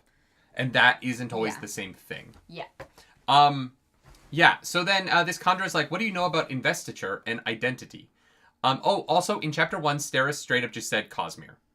And explained it. Kind of, yeah. Oh, no, wait, does she explain it later? Because they definitely bring up Cosmere Yeah. Twice? Yeah. No. She says Cosmere talking about like cosmic things, and then the Khandra explains the Cosmere later. For some reason I thought it was when they're looking Steris. at the fucking like the overhead projectors in school. Yeah. That's what the like. Yeah. Enneagram. Which Enneagram is like the INFJ stuff, right? Enneagram? Isn't that an Enneagram? That's the Myers-Briggs test? Like ENFP, INTJ. Anyway. 16 personalities, is that what you mean? Yeah, isn't that called an Enneagram? And so when they were talking about the image thing, I kept being like personalities. I don't know. It was very odd. Never heard of that, actually. Cesar did probably mention the Cosmere in the Books of Founding. Yeah, this was just where I was like, oh, Cosmere. Once these books start mentioning the word Cosmere, they start to go away from their own plots and being Cosmere books. Yeah. And it's just weird that Wax had never heard the word Cosmere before. That's the only thing that made it weird. If everybody in this world just used the word Cosmere as for the word universe or whatever it is, it would have been far less jarring. But the fact that Wax is like Cosmere ? Is like is not my favorite. Oh yeah, but I know we've heard Cosmere in Stormlight. Yeah, I'm saying that not on this planet. It was that Steris just suddenly was like, the Cosmere, and I was like, oh, okay. Yeah. But I guess we're doing a Cosmere book now. And then the Parshendi mentioned later, I'm now like, oh, we're kind of like leaving Scadrial stories to be about Cosmere stories again. And I don't know how I feel about that, honestly. We'll see how it like comes together in this book, but when they start fighting a fucking fused later on in this novel, I am gonna be like, oh, okay. Or what are the Unmade, like? Yeah, wild. Right? Yeah. So then Wax goes home, and the Khandra are in his den because Wayne took them there. Because I think Wayne wants to go on an adventure. Probably. I think that Wayne He's probably trying to put off the wedding. Yes. Yeah. I think that this is all Wayne trying to stop Steris and Wax from getting together. And so he wants to give Wax something to distract himself with. And Steris is the best character in these books, and Wayne is the worst. And so it makes me dislike Wayne more because I want Steris to be happy. Yeah. 100%. They get a whole fun little PowerPoint presentation. Truly a PowerPoint presentation. Because basically Harmony is pretty distracted and is being really ominous and saying things like, oh yeah, you guys gotta survive what's coming. And they're like, okay, but like, what does that mean though? And he's like, I shouldn't have said that. Shouldn't have said that. Sazed is not great at being a god. No. He's not crushing it, man. No. Getting people to kill the women they love is... Yeah. Yeah. So, things are gonna maybe get bad at some point in a way that we are not allowed to know about yet. Mm-hmm. They're worried about the presence of another god. I'm assuming this is Trell, because that's the name that we have heard in previous books. And Marcy also is like, oh yeah, like, is that Trell? We get a fun ferrochemy chart. Yeah, and this explanation that, like, basically you have, like, a soul... or, like, a spirit version of yourself that is the reason why you're able to tap into your own metal minds. Which I'm assuming is, like, kind of a connection to the spiritual realm. But that you can leave your identity in the spiritual realm while you fill a metal mind, which would make a metal mind that anybody could use, which would allow anyone to have ferrochemical abilities. Yeah, I was a little bit confused by this because I thought that you had to have the actual ability to burn metals or to use ferrochemy, that not anyone could just do it.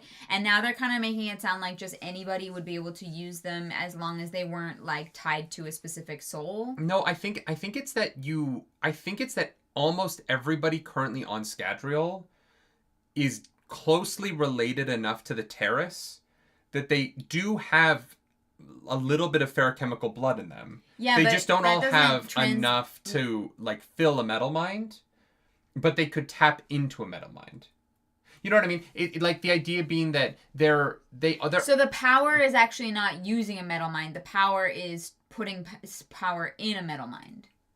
No, the power is both, but the amount of power that you need to have to fill a metal mind is higher than the amount that you need to use your own metal mind, which is why there are people who are just better at certain things than others. Like Wax seems to be better at coin shooting than anybody else, right? Okay. He's able to do the bubble thing. He instinctually pulled the bullet apart in his mind at a very young age into different pieces. Yeah. It does seem like these abilities have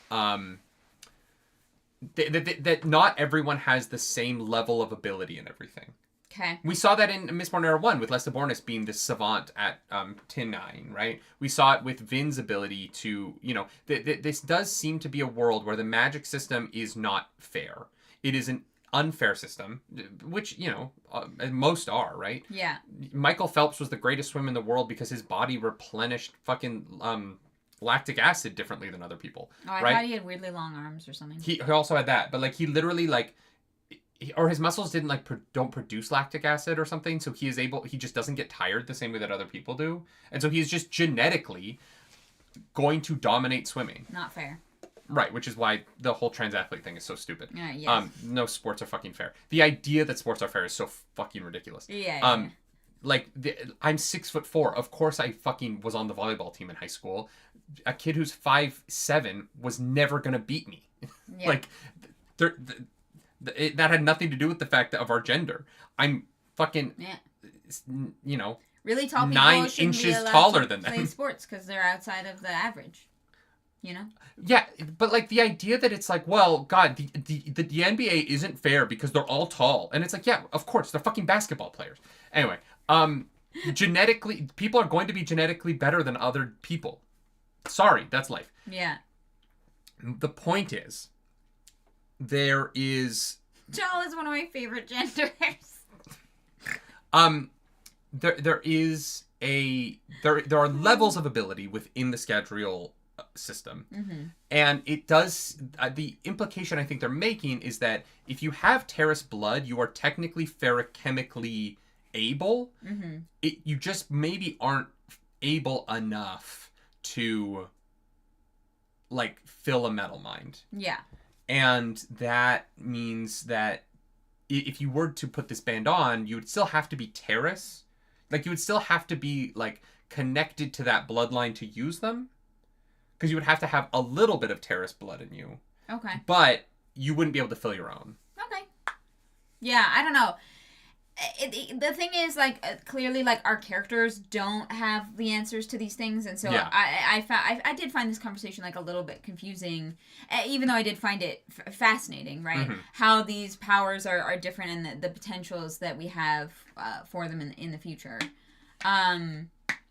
But basically, what Vendel is looking for is there was another Khandra who was obsessed with the Bands of Mourning, which were the Lord Ruler's metal minds. That Vin ripped out of him. Yeah. Ugh, good moment. Yeah. Good moment. Use the mists. Oh, yeah. So good. And so, what's the Khandra's name? I'm so sorry. I'm trying to forget. Tendel? Tendel? Is that it? Vandel. No. Vandel is the one they're talking to. Reor. Reor is the one. Relure is the one that... Yes. Yeah. Reor is very interested in the Bands of Mourning, is trying to find them. Took off for a while. Mm-hmm. Came back in really bad shape and without one of his spikes. And so he's not fully... He doesn't have full cognitive abilities. And only kind of has his notes and pictures as references for them. But he remembers a creature ripping out his spike who had red and black marbled skin and black eyes. Is this where they get the picture? I thought that was on the train. Oh, is that on the train? I don't think we get... Yeah. We get some pictures of, the bracers and stuff in this section, but I don't think we get the image of the monster yet. I think Marcy is, going through the notes. Do we get an image of the monster? I thought the monster was his description. Oh, okay. No, so what happens is he, goes quiet and then unprompted draws this picture of this monster. Mm-hmm. And so it's got weird void eyes and stuff. Yeah. And I'm our first immediate thought was I guess it's a Parshendi of some kind. Or immediately I went Parshendi. Immediately I went Parshendi. It doesn't say marbled skin, but it's the Great, void. Now I'm just adding things to it. I'm sorry, that's on me. It's the void eyes. Yeah. It's the weird light in the eyes. It's the language of it. Well, and we're talking about investiture and, like, you know, like, the spiritual realm, and I'm like, okay, a Parshendi has traveled to this planet through the fucking Spren world. But, like, a fuse. Like, not, like, a normal, like, everyday. No, yeah. Yeah. So that's fun. Yeah. They are asking for help to bring Reor. Reor is... Zoot Reor! Thank you, Lifeline of Fools. Welcome back to the Nerds Radiant. Is a friend. He's an older Khandra. He's someone that they respect very greatly, and they cannot reproduce by themselves. He's third generation. Yeah, so they really would like someone to get his spike back. Obviously, any other information is helpful, but, like, they just want to make sure that their friend is okay.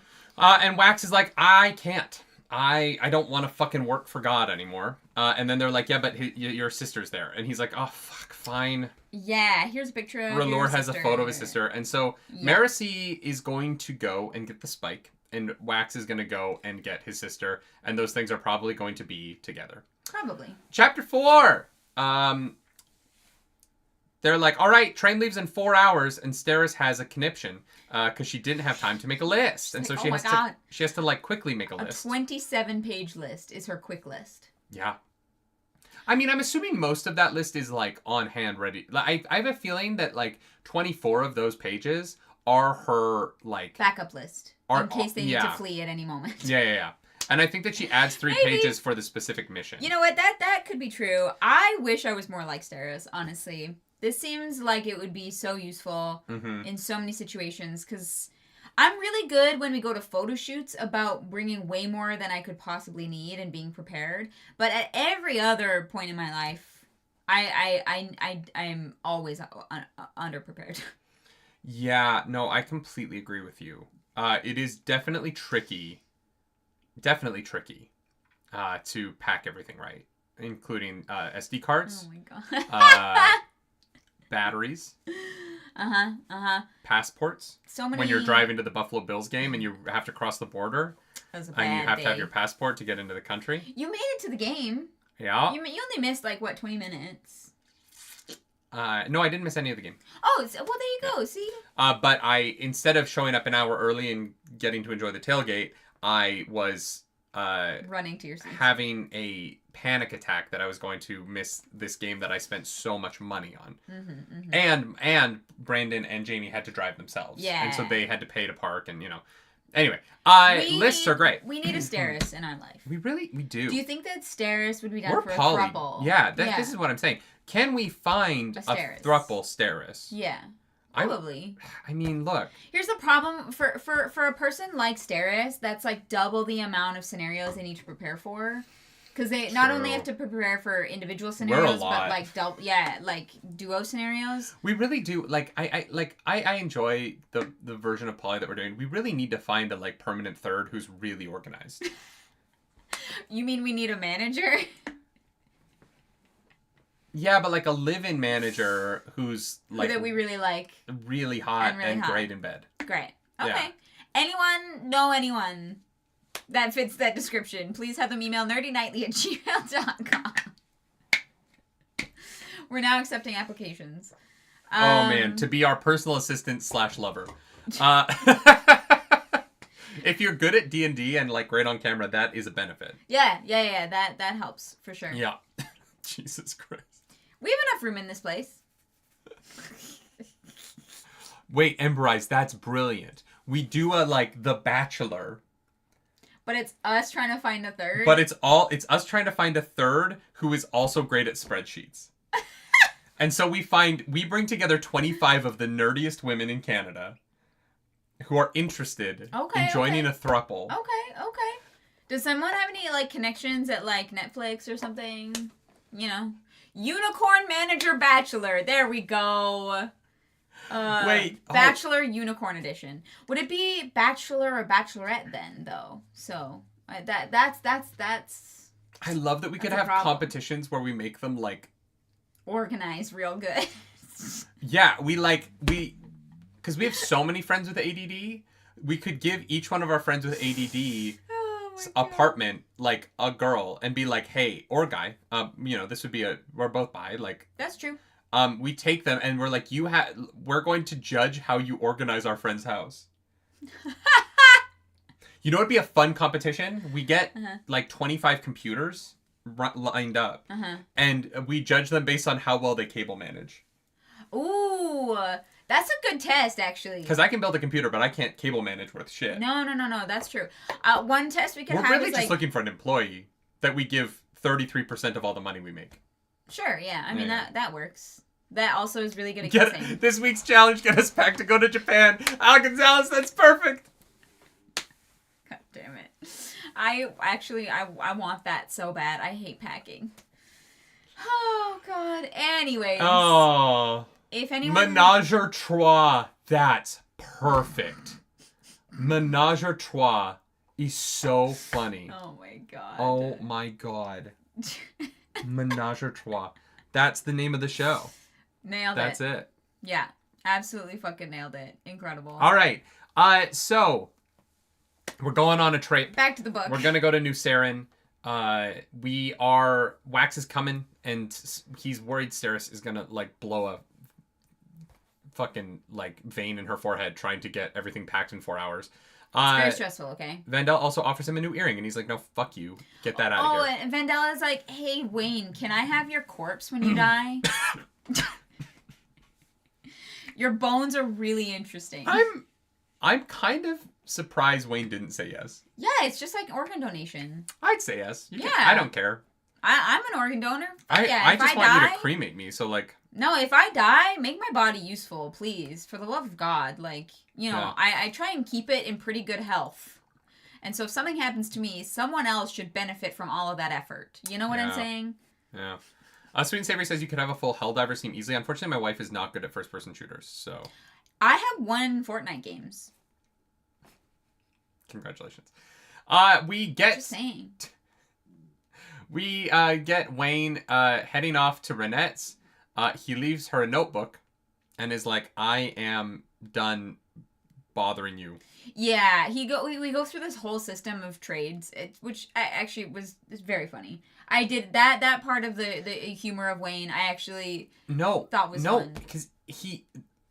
I'm saying I did. He is you so can't tell privileged. Me no. I know. I'm saying that it's bad because he's so privileged and he takes advantage of so many service workers who he does not pay. He gets this one guy to fucking paddle him like down the fucking river for free because he's lying to the guy. And like that guy's just trying to make a living. I just mean this humor worked better for me than like some of Wayne's other stuff. It would have worked better for me if Wayne had benefited the people that he took advantage of in some way along the way. Yeah, but not who he is.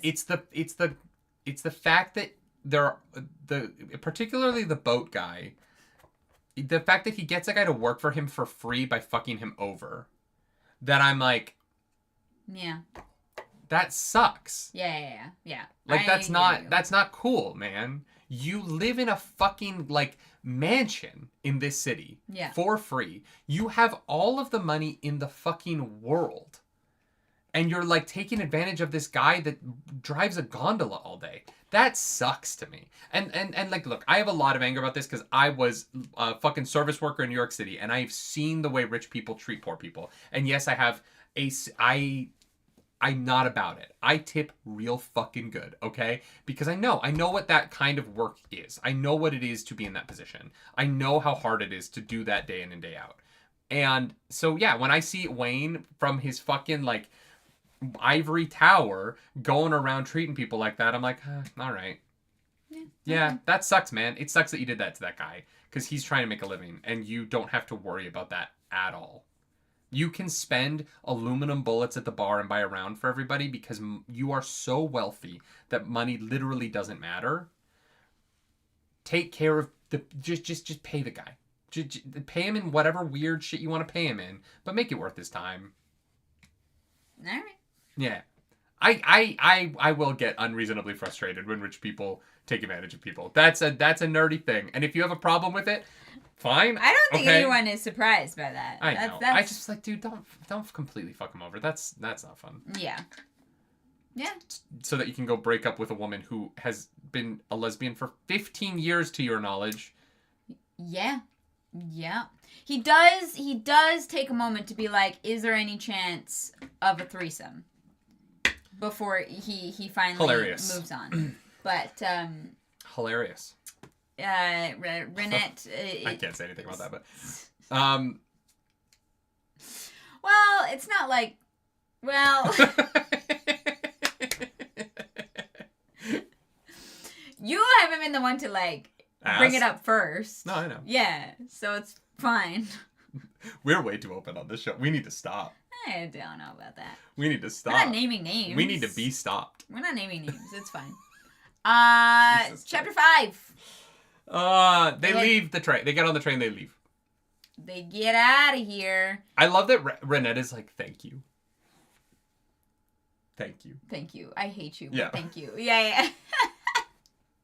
She's like, wait, you're serious? So part 2. Wax is like, yeah, I'm from the Roughs, but I'm really surprised that there's so many humans outside of the city.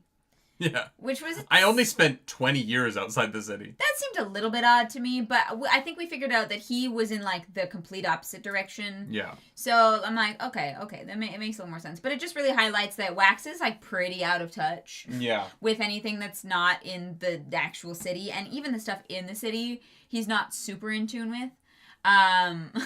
Emily Montgomery says, thank you for leaving my life. Please don't be joking. Yeah, no, literally, though. Yeah, Wax just isn't really paying that much attention. He's so clueless. Yeah. About so much. Yeah. Like, I'm a little... Here's the thing. There are so many people that I know in real life who are really good at a thing and fucking hopeless at so much else. It just... I think that what's surprising about Wax to me is that in the first book, he seemed traveled. Like, it seemed like whatever this basin was, Wax had seen a lot of it. Yeah, but he hasn't actually. Yeah, and now we're finding out that he, like, lived in the big city, and then he moved to the smallest of small towns. Yeah, and he did nothing in between. Yeah. It's like when, like, Americans leave the USA for the first time, and they're like, wait, there's people here. Like, this is, like, it feels very... sheltered, which is such a weird thing to say about him, but yeah, it really does feel like he was like in the city and then he was in this small part of the Roughs for 20 years and didn't really get out and much. Didn't like read a newspaper the entire time he was out there. That's a women's or understand what taxes are. Nope, we're not on Roshar, we're on Scadrial, even though some of the people from Scadrial are probably on Roshar. Probably. Judah, thank you for that super chat. They're still in the basin. The Roughs are outside the basin, but they're in the cities on the outside rim of the basin where Elendil is the center. I just think it's odd that he's surprised. He's taking the train. It's not like he's teleporting over them. He had to get to the Roughs somehow. He left once and he came back once and that was it. Yeah, and maybe in those 20 years he never came back to the city. Maybe there's a lot more growth in the 20 years that he was gone. But like nobody's still to get back. You would think that there would be criminals in the Roughs that would either have come from some of these cities or fled to these cities, and it's a weird amount of information that he has. Yeah, but it is one of those. He seems wildly unaware at times. But he is. No, but it is really informative to his character. I'm not saying that this is like bad writing. I'm saying like no. It's Wax is a weird dude. Yeah. He's fascinating. He is so wealthy and has like books for like he has to have, in order for his family to be as large and like invested in growth and stuff, he has to have a significant amount of his employees who do not work in Elendil. Right? Like, he has people who run farms. And so he's so unaware. Yeah. He's like such a... Maybe he slept on the train. Emily Mercury? Maybe, yeah. That's not a bad point. He's just such a focused person on what he's good at and what he knows. He's like if you took a person who like only listens to like true crime podcasts, doesn't listen to the news, has no idea how their government or their political systems work. Like they have one thing that they kind of hyper focus on. Wax and Steris are the ADHD autistic couple. The, like, complementary ADHD autistic couple. Wax doesn't have ADHD, though. I'm just saying, that hyperfocus is real strong. Yeah, he doesn't have any of the other... Yeah, maybe. Yeah. It's possible. We have not seen him be particularly organized with time management or other belongings. Fair. I'm just saying Fair. It's not possible. Yeah, that's true. He gets packaged from Renette though. Has some new guns, a shotgun that has insane kick to it. Yep. Not going to be relevant at all. I don't really understand the kick of the gun. I don't know how that works. Is it just more gunpowder, like bigger boom? Like it explodes harder? I don't know. This is not me saying that the book is wrong. I don't actually understand like why guns have more kickback. No idea. Because I don't really understand. Like, is it the weight of the gun? No, it's got to be the amount. It's got to be the explosiveness of the gunpowder, right? Like the size of the bullets wouldn't change the amount of kickback. It would have to be the amount of force in the gunpowder, unless I'm really wrong. Hey. Anyway, it's not relevant because Chris Hazelden says it's both. Okay, larger good to know. Bore size and heavier slug. I don't know what a bore or a slug is. I thought slug was a kind of. Never mind. So recoil depends on powder load and recoil system in the weapon. Okay. Cool.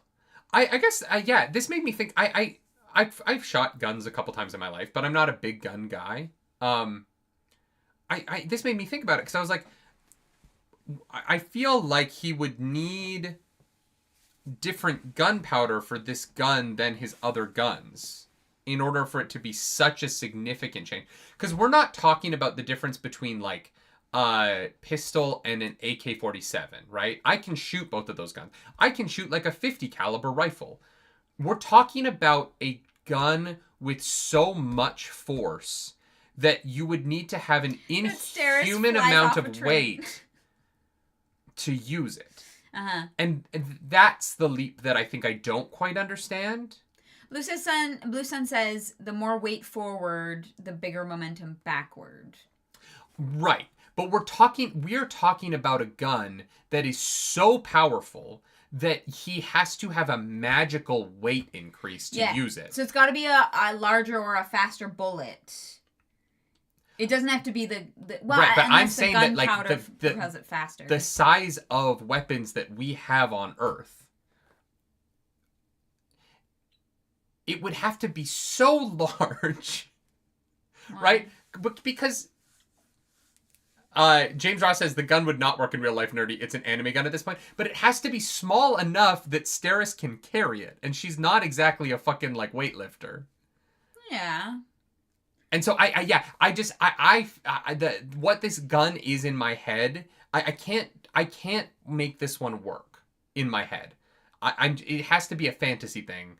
I was trying to picture it, and I was like, it either has to be so large. I kind of honestly pictured like like a grenade launcher is probably like this big because you mount it on your shoulder, right? Yeah. So I'm kind of thinking like a smaller version of a grenade launcher that's like pretty like hefty.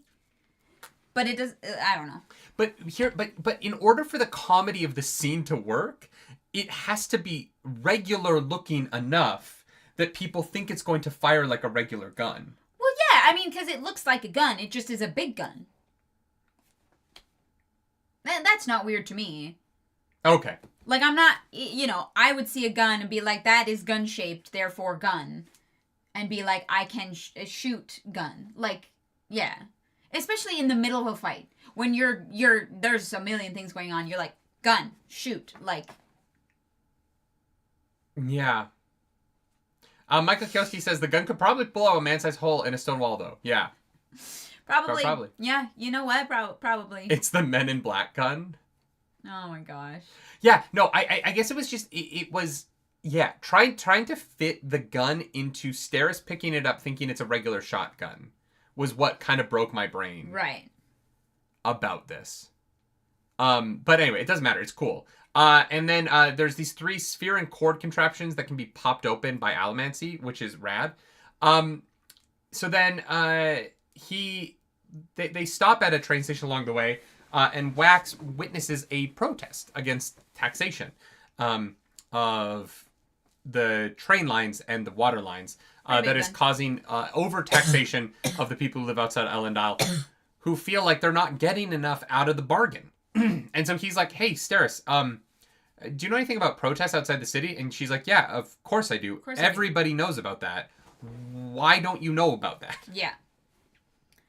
He's like, I don't know. I don't vote. Well, he literally doesn't vote. Like, he is a lord who has a vote. And he's like, my fiance's gonna do it. Yeah, she'll take care of it. And she's like, well, yeah, I voted for your house interests. If we had a vote, I would be like, babe, you handle it. Me? Yeah, you're smarter than me. No, you actually know things. I know, but you're smarter than me. My ability to regurgitate debatable. Information that I listen to on a podcast is not as... It isn't intelligence. It is the fact that I pay attention to more than you do. Yeah, but you can't make an informed decision without the information. But the deductions that you come to with the information you have are more sincere and intelligent than mine. Do you know what I mean? I don't... I disagree. Let the unicorn vote. That's a good point, Blue Sun. That's why we're getting a third. Yeah. One of the episodes of our Manager Trois television show are going to be us interviewing them based on what political podcast they listen to. Yes, of course. Yeah. We need to know where they're getting their news from, you know? Carrion, I'm not saying that he would use it more responsibly than Steris. I'm saying that it is his vote, and he should be more aware. Yeah. He should be more aware. Yeah. Look, Steris is able to make well-informed decisions, but, like, Steris is voting to continue their excessive wealth and, like, tax the people unfairly. Yeah, to be fair, Steris isn't actually making great choices. Like, the people on that platform are protesting her in particular. She's making the logical choice that she thinks is in the best interest of her to-be husband and his house. She's not thinking about it in terms of, like, empathy or morality. It's a logic puzzle. Yes, and the problem with people who do not think of the bigger picture is that Elendel burned 6 months ago. We don't talk shit about Steris, okay? I'm not talking shit about Steris. I am trying to make a point about Republicans who think that if they just didn't have to pay taxes, their lives would be so much better, and they don't realize the downriver effects of selfishness is the collapse of society. And so here we are.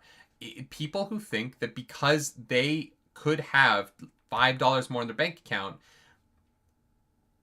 everything would be fine, because they don't understand that $5 goes towards things. And then when the things that $5 goes towards go away, and they're like, I don't understand. What do you mean the government isn't going to buy $2 billion a year worth of grain from farms across the United States? That would cause a collapse in the grain industry in the United States of America. Lots of farmers are going to lose their jobs. And they're like, this isn't what I voted for. I voted for my taxes to be less. And it's like, all right, what did you think that your taxes were going towards, you fucking moron? I do love that. I've really enjoyed seeing the wave of people being like, wait a minute. Wait. You're telling me this is how this works? Wait, what do you mean most of the money that USAID spends is on American goods that are sent around the world, and that if you just cut USAID completely, all you're doing is cutting the government spending a bunch of money on contracts that American farmers are expecting to get paid in, and those farmers are the backbone of economies across the country. Yeah, it's great. It's going real good. And so if you just cut them off at the knees randomly one day without thinking about it, there's might be effects that cause problems across the economic... Yeah, no it's consequences nonsense. Here. We live outside of the realm of consequences. Hey, donate to influence the world of charity heart here. Hell yeah. Guys, that Tiltify is live. If you want to go donate to charity... Drives me crazy. Anyway... Help some people out. Grabeck says if he actually got interested, he might make more empathetic choices. Yeah, I agree. And I hope that he would. I think I can see this heading in that direction. Garen Barrow says he missed the connection with the book. I am saying that when you have an uninformed political character, he is a great metaphor for an uninformed political population of a country that votes against his interest, their own interests. Yeah. And the problem is that when you just don't pay attention, and when you are unaware of the way in which you exist within your own community, you fail not only your community, but yourself. As a human being, you cannot live independently. We are social creatures. We are tribe creatures. We exist in a way that yearns to be in community with others. Mm-hmm. Put someone in solitary confinement by themselves and they will fall apart. We literally cannot function alone. It just isn't possible. It is one of the benefits of the internet is we're able to build community. It's one of the detractors of the internet is that it takes us away from our in-person communities. But when you vote politically for a level of isolation that stops you from being in community with the people around you and from having your prosperity benefit the people around you, you lose. You just do. We know this historically every single time. When you create policies that bring people together and have people work together, you win. It's this shocking cycle that we know works one way and not the other, and yet people will continuously be like, I don't want to pay taxes. Yeah. People want to do their own research. I want to pay for medication by myself. What? My medication's $400,000 a month? Fuck. Damn, that's some expensive medication. My child's dying of measles? But I was told the vaccine would give them autism. Yep. Love this for us. Anyway. I want Wax to be more involved in his community because he's fucking rich as shit and could benefit people. But instead he's not paying attention because he wants to go shoot people. Anyway. You know what? He's paying attention to the book Steris is reading. He's finally paying attention. Because she's really Thank God for involved. Steris. She's really involved in this book that she's reading. And it turns out that it's a book about sex and anatomy. Yeah. Because she's trying to do her research because nobody baby. will tell her how sex Let's works. talk about you. They don't have sex education in this. Say Zed, my guy. I know. What are we doing? He doesn't have a penis. That's, you know what? Yeah, but no. I was like, the Conjure could help. They don't have sex either. That, well, meh. They can't reproduce anyway. Oh my god, I can't wait to get to chapter 9. I have a problem with a word in chapter 9 that threw me so far off. Oh, hilarious. I can't wait. Yeah, I guess Sazed doesn't really have sex, so he couldn't make sure that sex education was part of the curriculum. Yeah. But, like, that's a big oversight. You know what I mean? That is a big oversight. Because poor Steris is trying to ask people how this shit works. Because it's intimidating, right? If you've never done it before, it is very intimidating, and nobody will tell her. So she's reading about it in front of Wax. Like, he's, like, there, and she's like... Oh, she's a book talk girly. She's reading Smut on the Train. Literally. Yeah. It's like those girls reading Icebreaker on the New York subway. Yeah. And you're like, you see the cover of it, and you're like, damn, that's Gooner. Ballsy. That's fucking ballsy, Gooner. man. All right. Gooner. Yeah. Then she's like, yeah, it's like how these books have 3 clips missing. And he's like, who cares about 3 clips? And she's like, I care. And he's like, all right, let's read. I'm sorry. But then it becomes competitive, and so he gets into it. Chapter 6, Marcy is chilling in the... with the notes. In the dining cart. Yeah. And she's reading Lestibornis's hemalurgic texts and talking about how experimentation with hemalurgy is dangerous. Yeah. For a variety of reasons. Kind of got to kill people for it, so it's pretty bad. Wayne pops in and starts drinking with folks to learn a new accent. This is where we see the thing that has like red skin and like void eyes, and they were like, "Oh, is that a Parshendi?" And this is where Wayne and Milan apparently started hitting on each other. Yeah. And he and Marcy have a really like genuinely great conversation.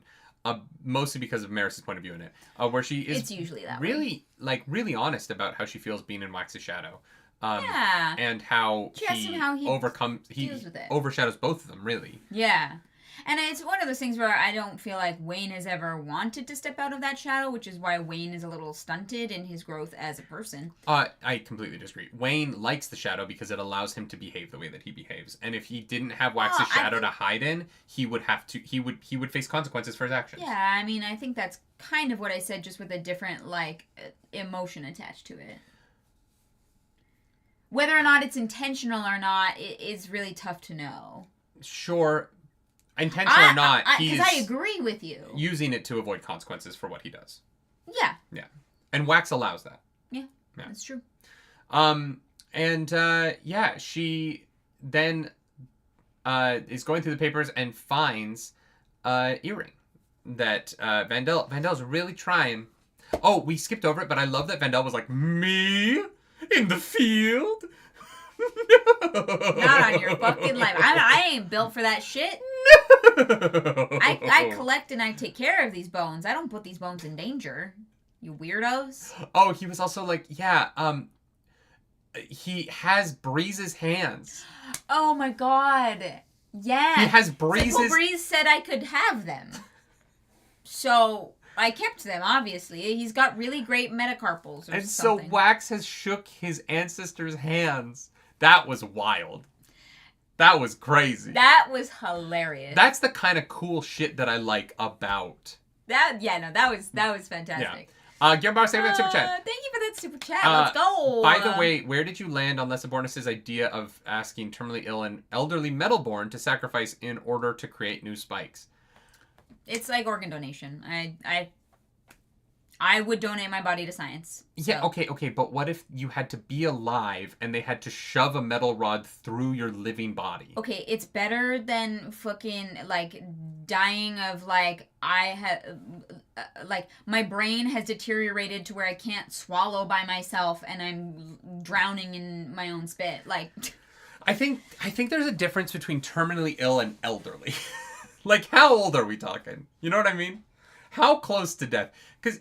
Here's the thing, if I hit, like, 82 and I was like, man, I don't love being in my own body anymore, and I've said goodbye to the people that I want to say goodbye to, and, like, maybe I have a couple more years, but also, I could help people in the future by donating my body to science, I think I would do it.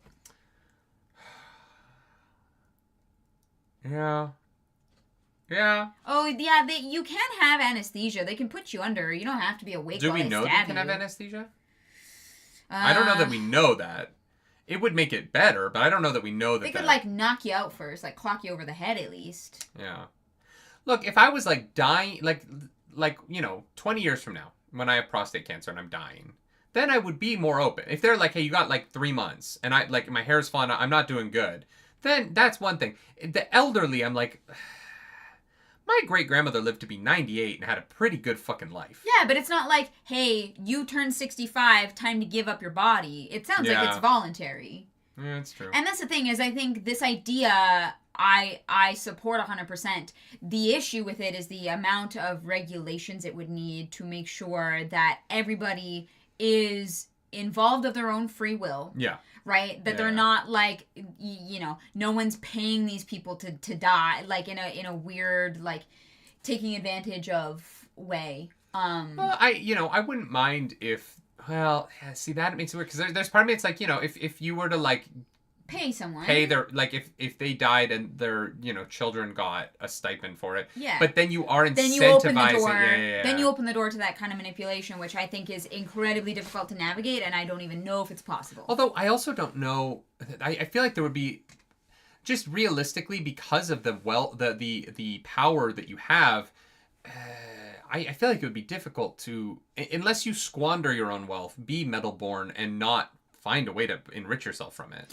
True, but yeah. I guess there are enough metalborn people that it's actually not as rare, so maybe not. Yeah, but... maybe, yeah. Carrion, thank you for being a member for a fucking year. Appreciate you. I blame Mr. Soup for spending Wax's youth brainwashing him into becoming like him and making him hate business and politics. I do agree with you until he fights Miles. My problem with Wax's engagement is how he didn't look at what happened with Miles and pivot. And, like, do some kind of his own investigative work. Yeah. Because, I do think that, as a child, obviously Wax's upbringing was, really tough in some ways. And I think that Mr. Suit absolutely can be blamed for some part of how Wax is as a human being. Yeah, 100%. Judah, thank you for that super chat. I 100% believe Breeze said it as a joke. That makes it even funnier. I don't know, because I don't think Breeze wrote this one. I think that Lesabornis wrote this book. I think Breeze wrote a lot of his speeches and stuff, but I'm pretty sure this book was Lesabornis himself. No, I'm pretty sure Breeze told him personally he could have his hands. Yeah, we're talking about two different things. Yeah. I was talking about how the reveal that, like, most of what Lesabornis said was written by Breeze. Yeah. Yeah. No, I could see Breeze being like, yeah, have him. Breeze doesn't strike me as the kind of person who cared about what happened to his body after he died. Yeah. He was vain. Maybe not. I don't know. I think Breeze might have liked the idea of living on in Condra actions. The honestly fair being involved. Yeah. In perpetuity. He still has a hand on the world after Yeah. Chapter... Where are we? Oh, no, the end of chapter 6, she gets shot at. Oh, yeah. Yeah, some guy gets on the train car and shoots her. Oh, this is after she talks to Wax and Steris. And she's like, what are you guys doing? And Wax is like, I found the clip. This one person didn't notate the tip that he gave to a young delivery boy right. Yeah. And Steris is pissed because Wax found 2 clips and she found 1. And so he won. But this is what I mean with the like kind of like ADHD hyperfocus. Mm-hmm. Like you put a problem in front of Wax that he got invested in and was able to actually like put his whole like Waxocy behind it and get the answers. Yeah, the thing is he is only hyperfocus. There's nothing like he doesn't have attention issues. He is just he doesn't pay attention to anything he doesn't find interesting. I don't think that's an ADHD thing, though. I think that there are plenty of autists who also can only be hyperfocus, right? No, I thought that hyperfocus was like a specifically ADHD trait, but I don't know. I mean, because it's kind of like taking the ADHD and like literally like almost inverting it. Mm-hmm. But it's like part of I don't know. I'm not a scientist. I don't know. I know some autistic people who... One of my favorite content creators is the Lugosi Theater. He's a guy who just only loves Bela Lugosi's Dracula. Oh, yeah. And he's the best person. He's so sick. Mm-hmm. And I love him. And that is a level of hyperfocus that is very impressive. Yeah. But he is very open about his autism. And I hope one day he and I can do vampire shit together. Embry says that they think there's an overlap between the hyperfocus and special interest element. Because that's kind of, they're both like... Yeah. They both have a lot of overlap even though they are slightly different. Yeah. Mercy gets shot at after watching Wax and Steris really realize what their relationship is going to be, and it's going to be great. I'm so happy for Wayne needs to get on board, because Steris rocks. And Wayne, you missed this whole... Steris fought in this fight, and you didn't, because you were... We're going to get to the word. So Wax is like, wait a second, the car... is slowed down, and what's happening? And he just instinctively steel pushes and saves the bullet from hitting Mercy without even being in the same fucking room. Yeah, he just turns on his... It is an instinct. And, like, I'm glad they've set up it's an instinct, because this would have felt very convenient. If this was the first time it happened, I'd be like, oh. But no, he hears the car be decoupled and immediately is like, all right, I'm on a train. I'm heading towards a mission. Something bad is happening. Yeah, someone's trying to kill me. Yeah, 100%. And so there are men on horses raiding the train, and I was like, Red Dead Redemption 2? Arthur Morgan? And then he's like, people don't rob trains on horses. Yeah, what is this? What is this? Weird a storybook? Western shit. Yeah, what are we doing here? You talk about that for a second. I'm peeing first today. Oh wow. This is the rare nerdy peas first. Yeah. Well, I'm gonna watch you, so. Be interesting while I'm gone. Great. I'm just gonna write interesting on my face because I think that would count. Yeah, I love that this is already set up as an instinct because otherwise I'd be like, wow, that's a little bit convenient. The men who are robbing the train realize there's an Allomancer on board, and so they like ride back. They're like letting their buddies know that now they have to deal with an Allomancer because obviously that puts a new element on this heist. There's a really fun fighting sequence. Wax notices that the bandits are not covering their face, right? Like, they're not worried about being seen. They're very quick to shoot. Like, they must be new to this, or someone, like, paid them a lot of money to cause as much chaos as possible. Wax is definitely concerned for the safety of the people on board because the bandits are not bothering to hide their identity. It also makes it harder for Wax to figure out who's a bandit and who's not because they don't have, like, something that symbolizes that they're a group. They're not like hiding their faces, that kind of thing. He gets punched and is fighting this guy when he goes to restore his metal reserves and realizes that the guy punched the vials that he had with metal flakes in it, and so he's not able to use his allomancy. Yeah, and so he is like, I gotta get back to my cabin, and I gotta go get my allomancy. And he does, and Steris is like, oh yeah, I got some right here. And he's like, what? Just a hand. She's like, yeah. I have one vial because I want to make sure that you are always prepared, and then I have two more because I'm me. Neurotic. Yeah. That was one of my favorites. And so he's like, oh, great. And so he shoots it back, and it is omega-3 fish oil. That's right. She is tricking him into taking his vitamins. Let's go, Steris. We love to see it. She's like, whiskey's bad for you. And he's like, It's like, you're not wrong.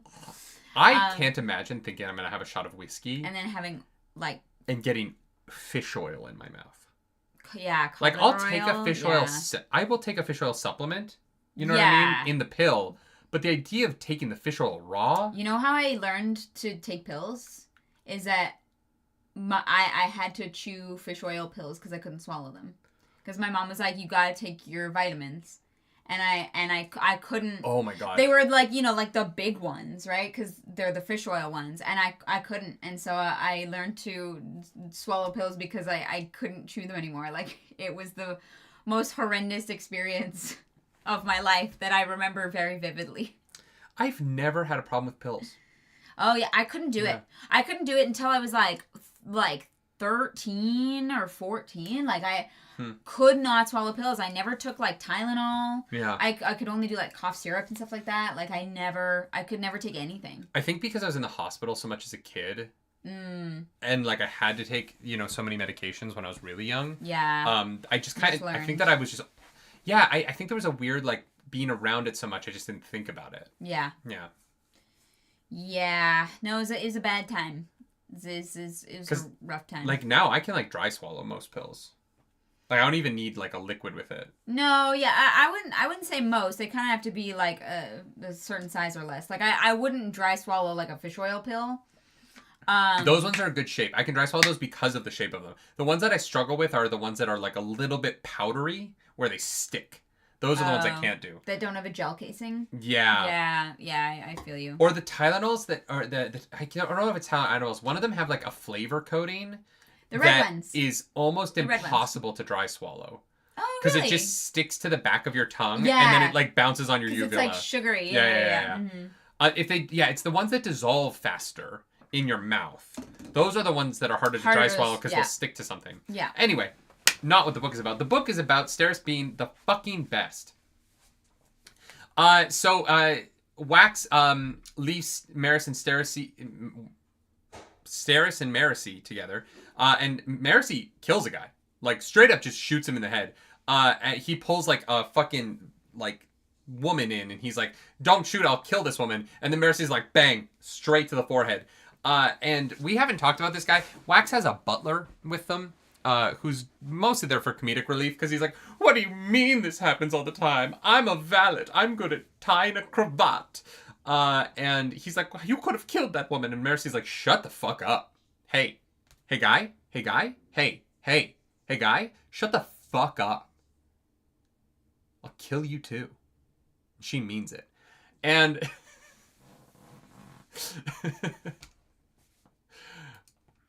she shot a guy point blank last book, but not like, look, I understand that she can shoot a guy point blank. I'm not actually arguing with that, James Ross. Shooting a guy point blank when she's the hostage is an easier shot than Marasi shooting a guy holding a hostage and being sure she's going to hit, right? And the fact that there is a hostage there doesn't slow her down at all. I totally agree. Like, she's down to shoot a person. It's more that she isn't impacted by the fact that there is a human shield in this version. Her instincts are so strong now that she's willing to fucking shoot that guy, even though she might hit an innocent person. And, you know, some could say that the police should be a little bit more careful with innocent lives, but it works, so it doesn't matter. Great. Yeah, I love that. So Wax gets a little problem. A cube is thrown at his feet by a large man. And that cube takes away his metal reserves. They're just gone, even though it didn't touch him. Because a leecher can take your metals. Yeah. But the cube... The cube is a special one. I mean, cubes usually are. Oh. Yeah. Rubik's Cube. Scanlan's penis. And now this. Okay. Cool. Yeah. The cube is a weird one. So this is the thing about the cube that I find very strange. This is the thing about the cube I found strange at the time, but then I wasn't really thinking. At the time, I was like, this is the only thing in this magic system that is external. And then I thought about it, and that's not actually true. Steel pulling and iron pushing do create blue lines that are external. So there are actually, when I was initially like, this is changing the magic system because none of these have been external before. They've all been sort of internal powers. It's not technically true. There is a level of magnetism, not true magnetism, but something like magnetism in those two powers. And so it's not entirely fair for me to say that these are internal powers. I still think this cube is odd, but it isn't as odd as I made it out to be in the audiobook reaction if you were listening to that. Okay, yeah. Yeah, that's fair.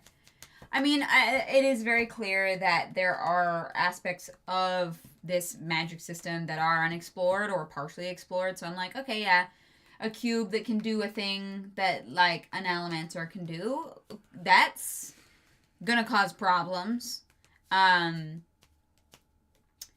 Yeah, soothers and rioters That's true too. Well, no, they affect emotion, which is internal.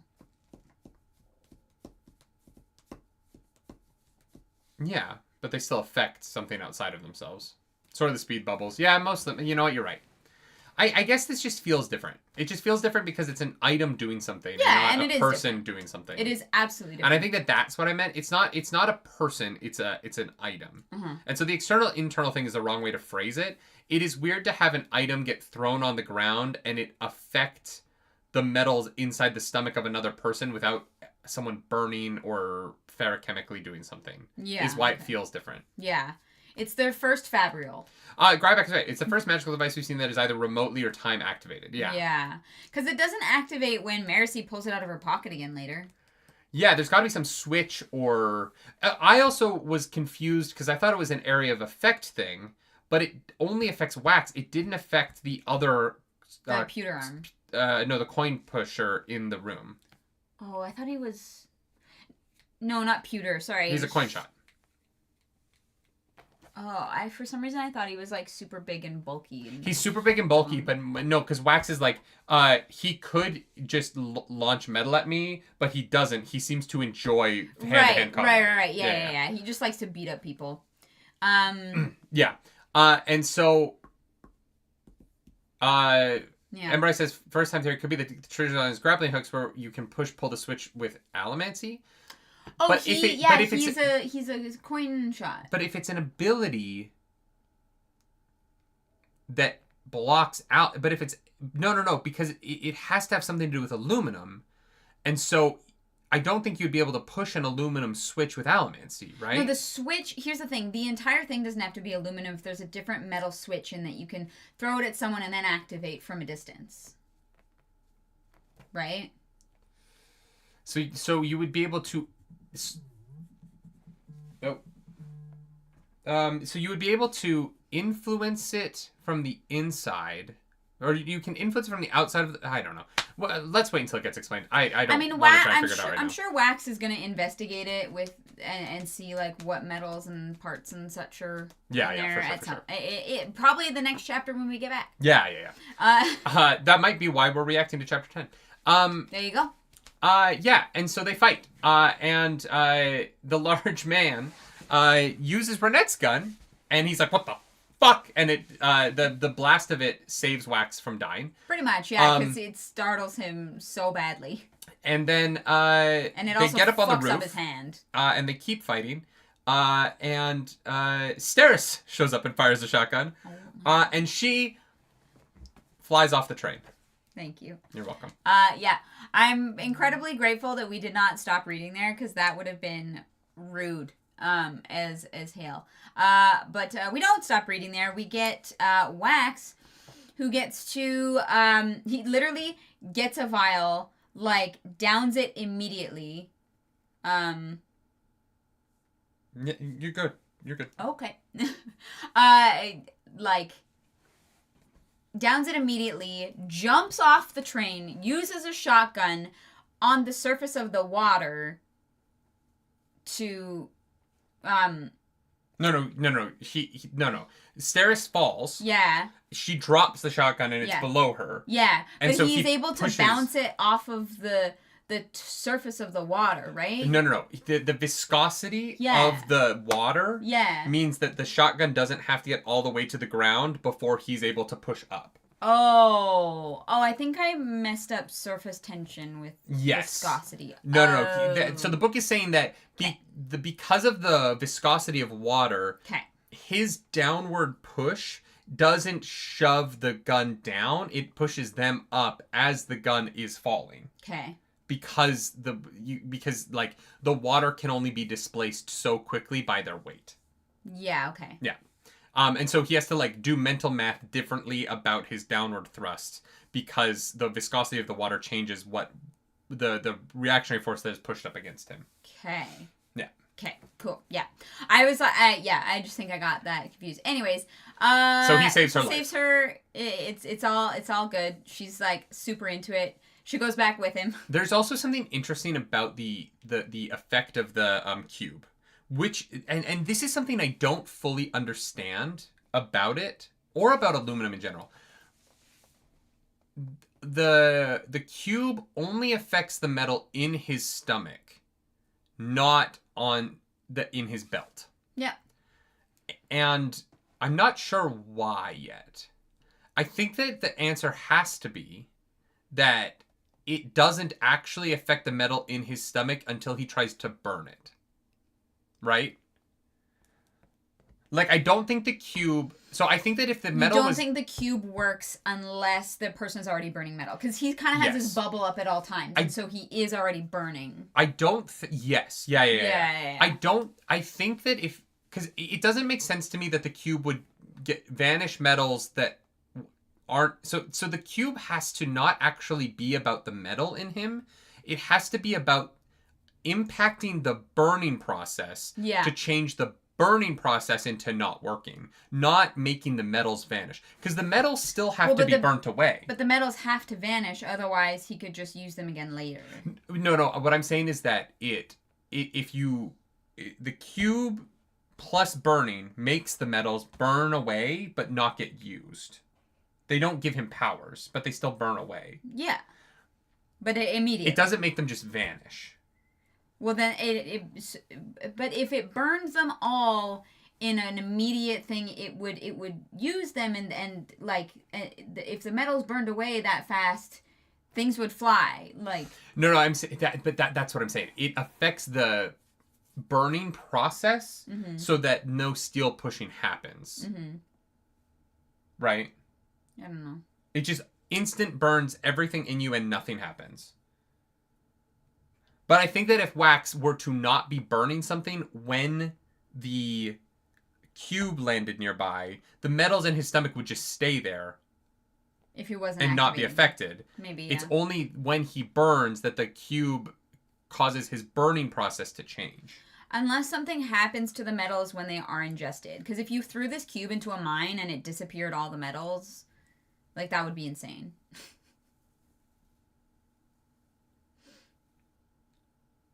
What? Sorry, can you just repeat what you said? Well, you talked about that the vials of metal were not affected because they're not in a stomach, right? Because I think that it would be crazy if that you had a bomb, if you threw it into a mine, would make all the metal just like disappear. Right, and that's why it doesn't work. Ilma Vavi says aluminum and chromium do not destroy metals. Yes, they do. Well, no, they don't destroy metals. They make them burn away. I thought it used them all up. Because here's the thing: they have to be all used up because if you don't, you get sick. Yes, if they just made them unable to be used in allomancy, then the body would still digest them, and people would get ill. Vin would have died.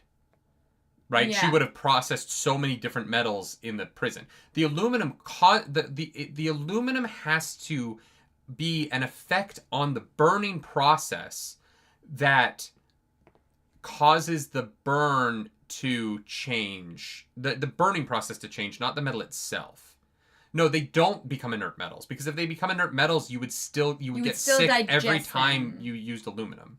You would basically be like causing people to almost die in prison every time you force them to burn away their metals. Well, no, aluminum. Not die, but you definitely get sick. Like Kelsier tells Vin, you get ill. Like, I don't know if you're gonna die unless it's something crazy, but you're definitely gonna notice.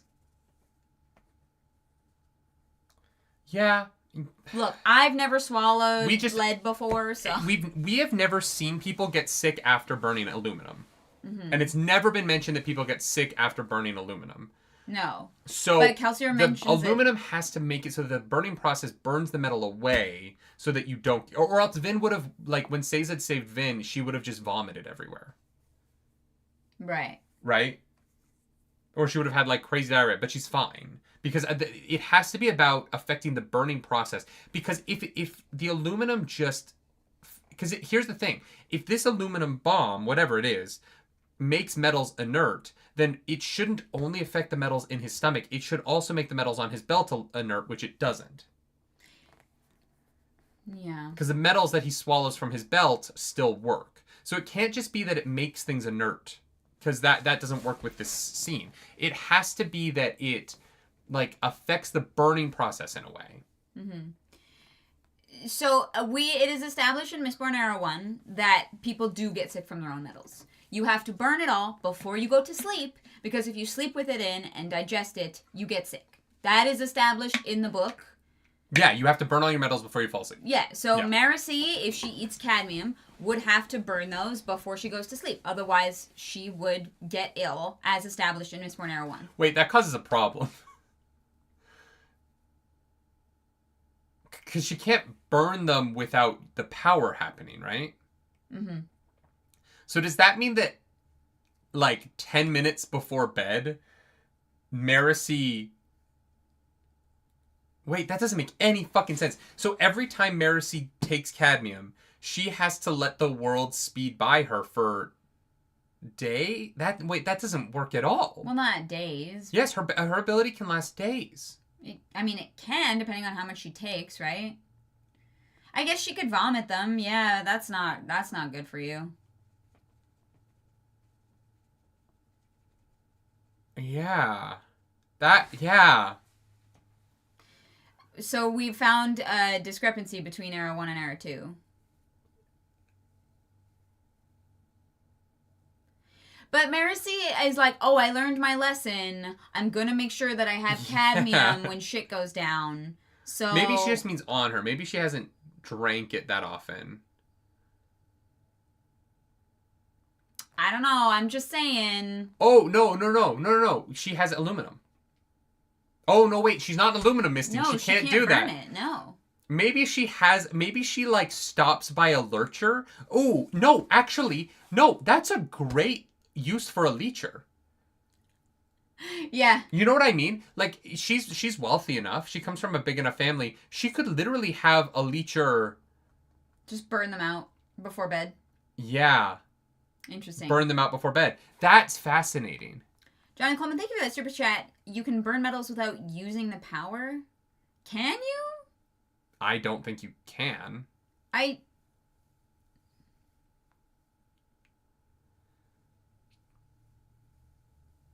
Huh. When have these books ever established that you can burn metals without using the power? I don't know, because even when they're activated, like, you still get the blue lines. Like, yeah, I don't... Yeah, I don't think that that's true. I don't think there's I don't think any part of these books have people burning and nothing happen. Yeah. I'm just gonna assume that she gets leeched when she needs it. She like stops by a leecher on the way home. Sure, yeah. Soothers and rioters do it all the time. What do you mean? If they're burning their power, then they're affecting people around them, even if it's just slightly. I don't think there's a moment in any of these books where someone is burning and nothing's happening. Yeah. Yeah. Yeah. And like, if there is a point in any, like, you know, we're 6 books in. If there is a point that we're forgetting where someone is burning and nothing happens, then I would love to know when that is. But I don't remember that ever being set up. And look, I know y'all are like, well, Maricy's not drinking it all the time. I totally get that. But still, if she drinks it in a fight and then doesn't use it, is she then sleep deprived for the next night because she's got to burn it, and so she can't sleep until it's... That's interesting. You know. Well, soothers... I guess with soothers, riders, pushers, and pullers, you could burn and just be aware of emotions near you or aware of metal near you, but you don't need to actually push them. But you can burn it to see the blue lines. But you're still using the power. Yes, but the power's still active. Yeah. The constabulary has a leecher on staff. That's true. Yeah. That's true, yeah. Yeah. Wow, this got way deeper than I thought. We're mid-fight. We got distracted by cool conversations. They get back on the train. Wax gets up to the front and saves an engineer. Oh my God! There's this whole section we skipped over it. Wax has to, so his car gets detached because they're like, oh, this is a private car. There's gonna be good money in it. And then he has to catch his car up to the front car, and so he starts making himself heavier and then pushing on the train tracks and like heavy push to get up to speed so that he can recouple the train car onto the train in front of it. Yeah, it was great. That's very cool. Yeah, I enjoyed that immensely. Yeah. But once they're caught up, Maricy has been fighting for a bit, and she goes off to look for Steris because Steris is gone. Because, you know, she went and helped Wax with the big gun. Yep. There's a man with a cane who's super sus, and she's like, hey, sir, you need to get back to safety. And then she thinks he's gonna, like, shoot her, and he pulls out another one of those cubes. Mm-hmm. But at that moment, the train lurches, and so she's able to grab it, and he escapes. Yeah. Wax, and his people throw him off the train. Yeah, they throw him off the train. Yeah. Yeah, good for him. Don't know. Hopefully he's fine. I don't know. It seems very important. I think he's on the cover of this book. So Wax shoots a bunch of bandits, and then he gets rid of this device that they have, which is just ends up being dynamite. And the big old coin shot shows back up, and Wax fucks him up with the cord device that Renette gives him, which is very fun.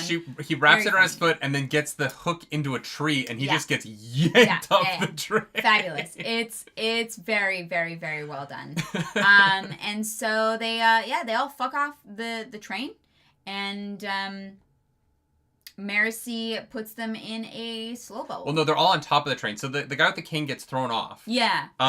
They intentionally throw him off. Yeah, yeah. And then they're all about to jump, and they can't. They can't leave the train.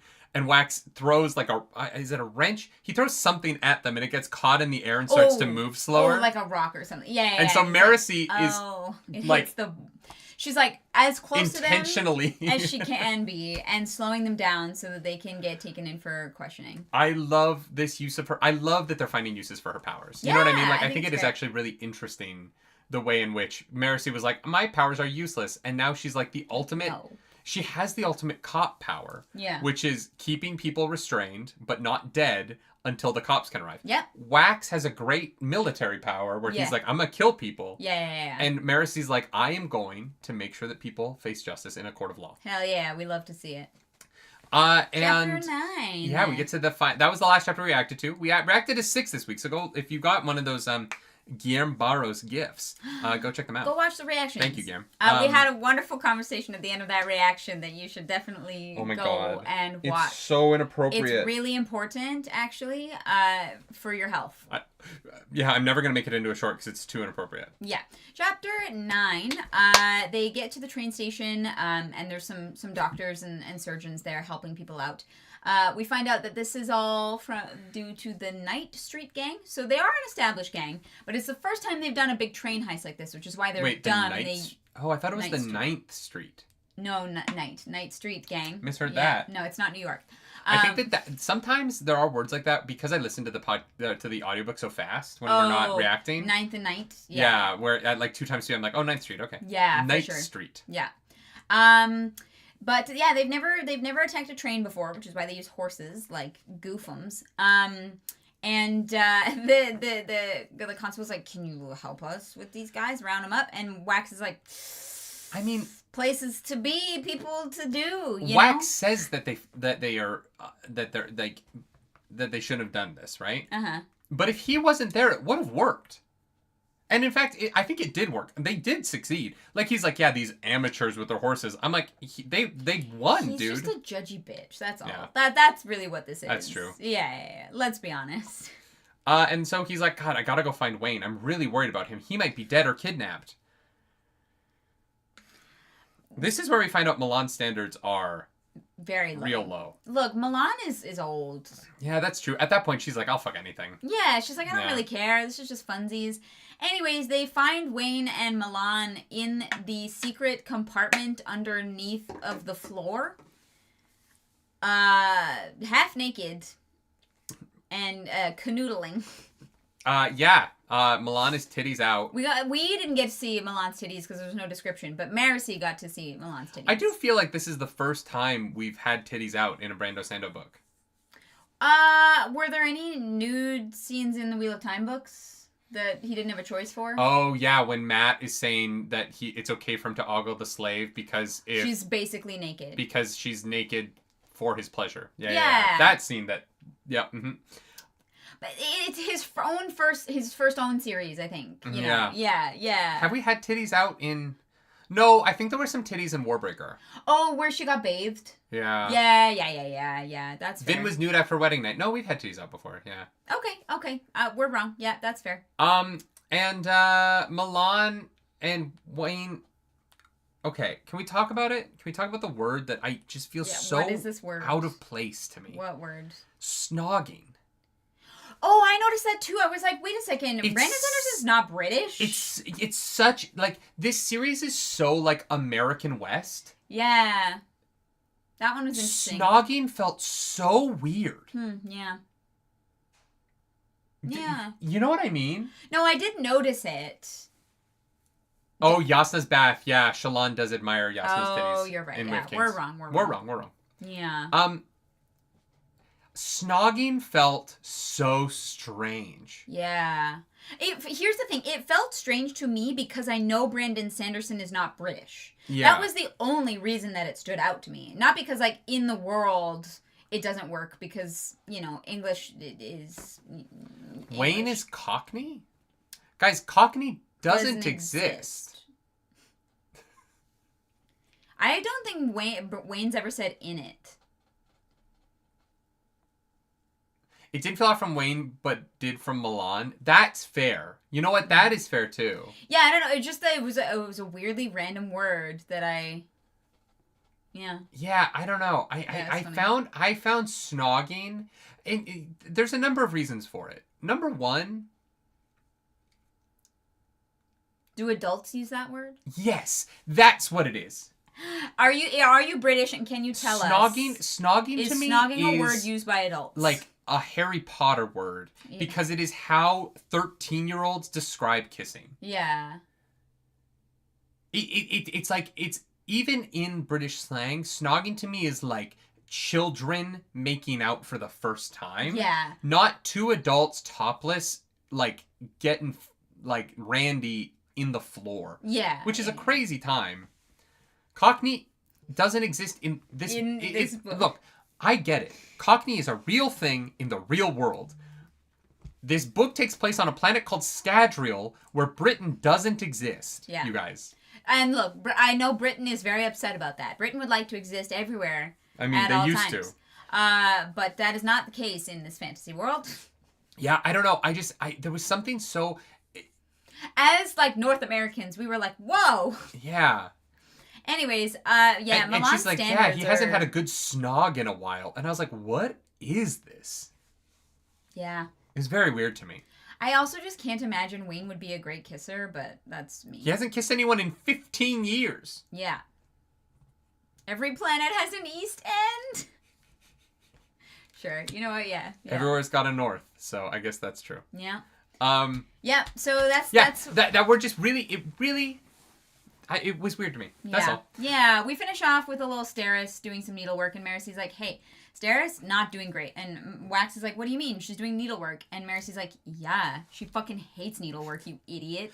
Go talk to her." She read a book that told her that needlework was like a really normal thing for women to do. Yeah. And she's trying to be a normal woman. Yeah. Yeah. And that's where the reading ends off. Yeah. Yeah, for this week, because we'll be back on We will? Friday. Yeah. Oh, that's awesome. I love being next back. Friday, and the next Friday after that, too. Oh my god, that's so many book clubs. So many books. Can you believe we've been doing this for over 3 years? No. And that people still watch?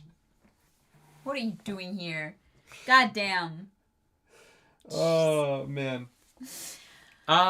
Yeah. I am excited to see Wax examine this little cube thingy. Book club ending on time. I know, look at us go! Crushing it. I thought today was going to be even shorter, and then we talked for like an hour about the prologue. Yeah, and about like the prologue cultural brings up policing. Interesting concepts that we'll see if the book gets into. I know. Hey, we're gonna see. We're gonna find out. You're gonna find out. We're gonna do it together. You probably already know, but you're gonna watch us find out, and that's gonna be the fun. That's what the audiobooks are for. So go be a member or a patron. You can join the Patreon, or you can be a member if you want to watch us paint miniatures while we listen to the words of our Lord and Savior, Brandon Sanderson. Yeah. Yeah. As long as you're having fun with this. Oh, this is the best part of the week. Honestly, Zephyr, the problem with my life right now is that we want more book club. We are so busy that it takes us away from book club too often for my taste. Yeah. And I don't know what to do about that. Like, I actually consider it to be a genuine problem that we don't have book club every week. Yeah. Because I this is my favorite piece of content that we make. This and the TTRPG stuff. Yeah. Like, Charity Heart's awesome. But like, I if we never reacted to anything ever again, not the end of the world to me. Yeah. I'm not proud of reactions. I would cry. I enjoy doing the reactions. But like, this podcast has been the best part of the past 5 years of content creation. And because it's with you. And because I love talking to you, and obviously with the audience, but mostly you, because you're, my favorite person. And no, this is genuinely like what I love about my week is this. And so, the cons and things getting in the way of this is actually a detriment to me in a way that I'm not happy with right now. But I also don't know how to solve for it, so it's just tough. It's tough because we would have to, whenever we traveled, we'd have to ensure strong, solid internet and a place to film it, and make sure that we have the time to do the audiobook reactions that week as well. And so, we love book club so much. We're trying to find ways to keep it more consistent, but it is tough with the travels. Jonathan O'Neill says, minor comment on the audiobook reactions. The audio balance could be better. During the listening, you generally talk much quieter. Okay. We will work on that. Good to know. Thank you. I appreciate the comment. Yeah. Yeah, because I think we talk. Yeah, so we just need to make sure that we're talking out a little bit more. Absolutely. Kevin says, have you by any chance watched any of Brandon's new lecture videos? No, God, no. No one has told me that those are free of spoilers, and I don't want to like. Yeah. Yeah. I think that's just for his classes, though, right? If Brandon Sanderson spoiled his own books in his classes, that would be hilarious. I could see him using examples of things, though. Sure. I don't know. So no, I honestly have been trying to. I've been trying to let the books speak for themselves, I think, a little bit. You know what I mean? Like, I don't want to, take his words in his class against the books in any way. So I try not to like watch him talk about his process because I really, I will once we're done reading the books. But for now, I'm trying not to. I don't want to have my. I'm trying to. I want this book club to live as a memory of a genuine feeling I had while reading, and that you had while reading, and I can't do that if I get too invested in the author. I don't know very much about Brandon Sanderson, and I don't care to right now. Once we read Wind and Truth, I think I will. Yeah. Yeah. No, I think that's fair. Yeah. I think what makes book club fun is that it is like a genuine, authentic, like in moment feeling. And also seeing how those things evolve over years of book club. Yeah, I also think that this isn't really a structured show. The show to me is more a couple's diary about the experience of reading together. Sure, yeah, this is our diary. No, but I mean that literally, right? Like the format of this show is more of a diary than it is a like essay. Yeah. Because a lot of times I think that some things that people get frustrated with me with is that I just talk about an idea that I don't have a fully formed thought on, and they think that I have a fully formed thought. And I maybe sometimes don't communicate the best, that I am trying to figure out my feelings in the way that you would in a diary, not necessarily a written out video essay where, this is my stamp I'm putting on this. My feelings on Brandon Sanderson have changed greatly in the past year of reading his books, right? My opinions on Robert Jordan changed greatly over the 2 years we did that series. Yeah. And I think that there's more room in this show, I think, in my mind, for change than I think the audience sometimes thinks about me. Yeah, I don't know. It's interesting. Yeah. Y'all, tomorrow, Wheel of Time, season 3, episode 1 drops at 1 p.m. Eastern. Oh, right, but we... Global fan event. We are going to start it and hopefully do a reaction to it. But I thought we didn't sign up for it. We did. I did last night. Oh, great. I was like, I don't know if we can get the episodes early. If we can react to it, that reaction will go up for patrons that night. The reaction will not go public until after the 13th. Because I don't want Prime to be mad at us for putting stuff out that isn't public yet. So it'll go up for patrons? So patrons, okay. But you won't be able to watch along because the episode will only play the one time. Well, if you want to know our thoughts. We'll put it up anyways. Yeah. Maybe, you know what? Maybe tomorrow night we'll put up a review, and then the reaction will go up later. The reaction will go up once the episode is live. I think that's the fair way to do it. I would like to react to it as soon as possible. Cool. I don't want to disrespect Amazon Prime and the work that they're doing, and I don't want to put it out. Here's what I don't want to do. I don't want to put it out on YouTube before the episode is public and people can make their own opinions, and have people watch mine and sway somebody's opinion before the episode is public. That I'm not interested in that. I will put up a review, but I will not put up a reaction. Okay. Is that fair? Okay. Sure. Yeah? Yeah. Are you on board, or do you want to do it differently? No, I think that makes sense. Yeah. The internet's very mad that I had problems with the 11 minutes that they released. I'm really hopeful the season's going to be good, you guys. I really am. Like, I think that people think that I'm against it, and I'm really not. Nothing would bring me more joy than for this show to win me over this season. Yeah.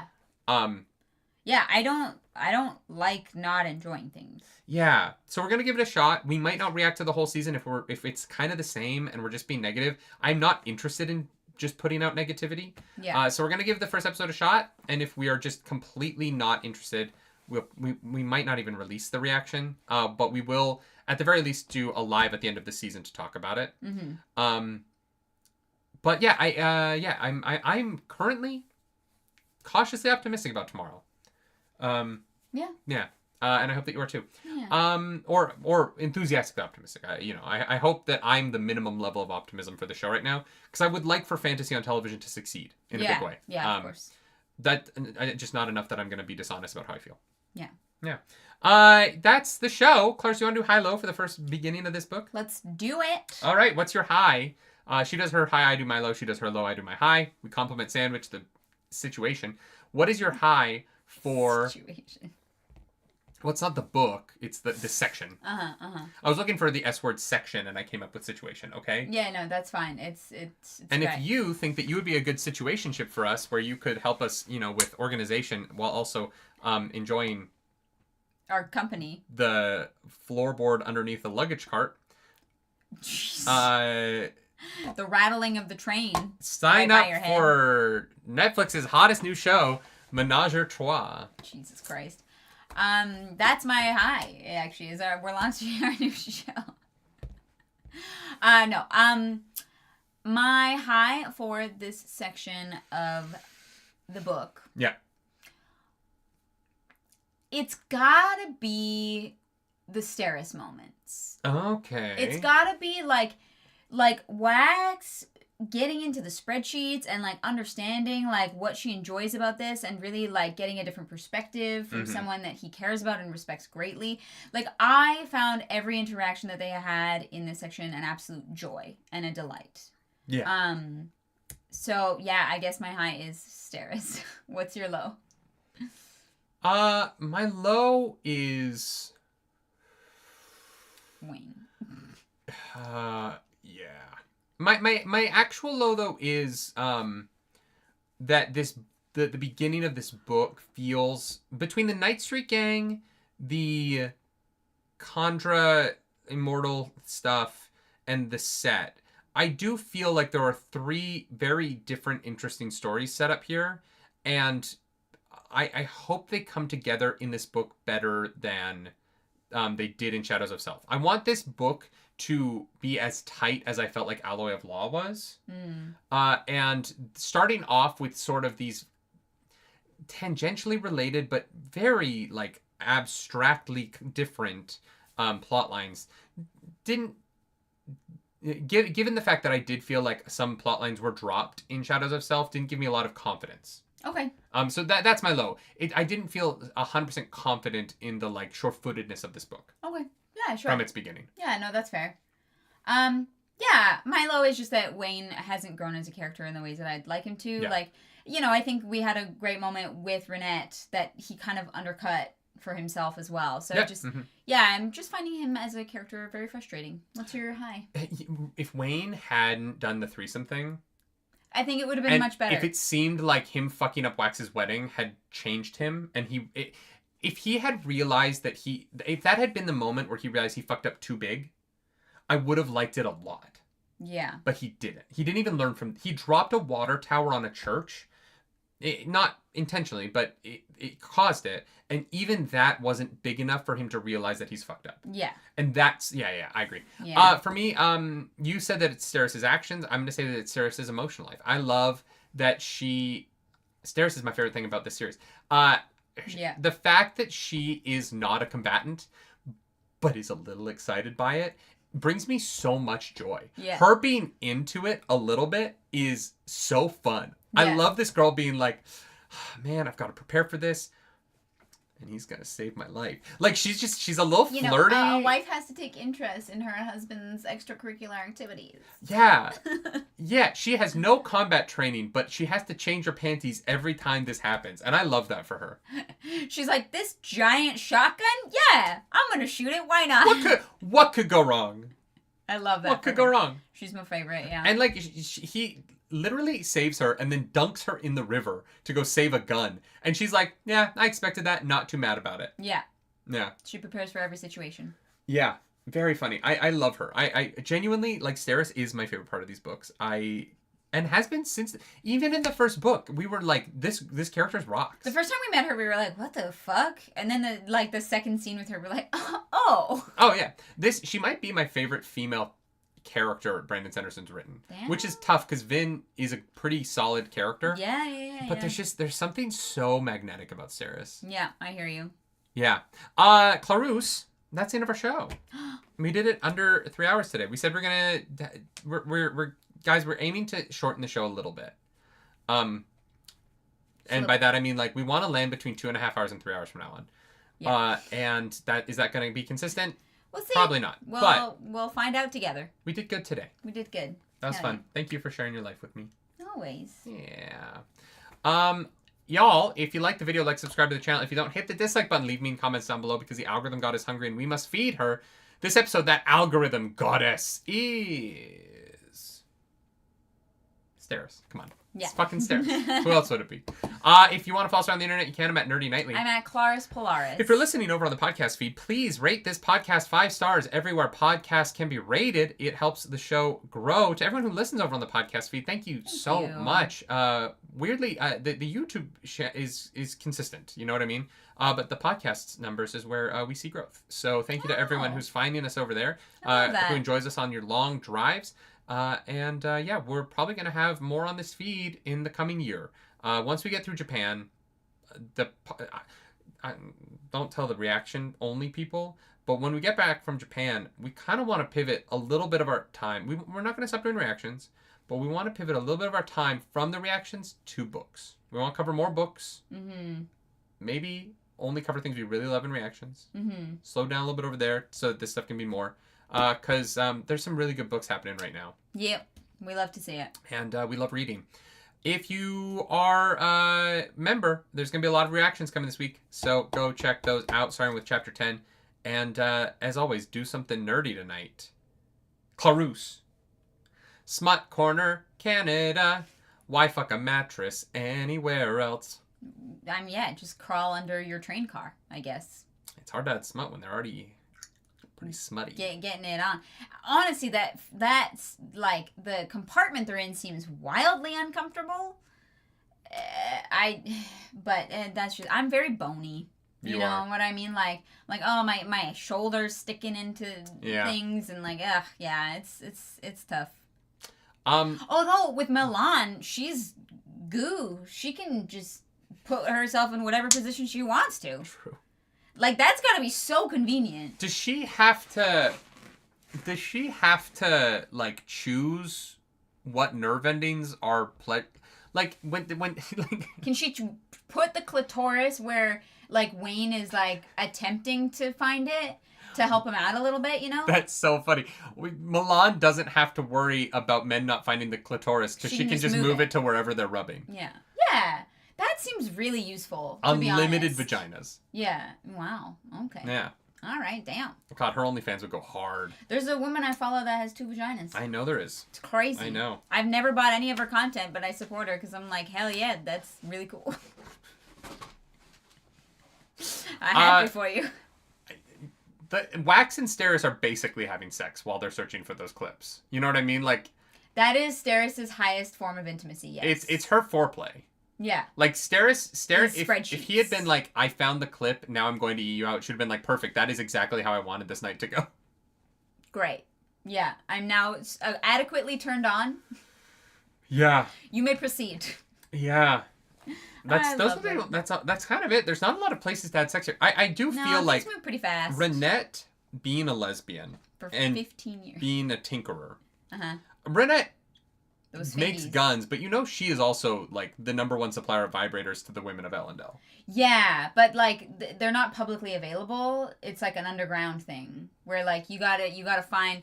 People are like, wait, where'd you get that? It's like, hey, I know a girl, right? She invents these things. Mm-hmm. You're gonna want to see. Don't tell your husband because he's gonna get embarrassed or feel inadequate for some weird reason. Yeah. But this thing's really gonna help you out over here. Yeah, I was trying to think of like how you could allomantically make a vibrator, but you would have to be a Mistborn because you could essentially create like a little like like rod. A push pull. Yeah, but you would have to be able to do both because if you can just push, you can't. Yeah. Yeah. I mean, you could hire a Mistborn, I guess. Be really expensive, but it's kind of like hiring. No, Mistborn don't exist. Oh, nowadays, yeah. No, you're right. Yeah. You're right. Okay, so you'd have to hire 2 people to work together. And at that point, just have sex with them. Well, maybe they're not comfortable with that, but they're comfortable, like, jumping up and down on the bed for you. Right? Oh, so we're soaking. Yeah, it seems appropriate. All right. Get the fuck out of here. Steris feels like she would be down for a soaking loophole. I don't know if she really cares about loopholes. I think she just wants to fuck. Yeah, true. Do something nerdy tonight, y'all. Bye. Bye.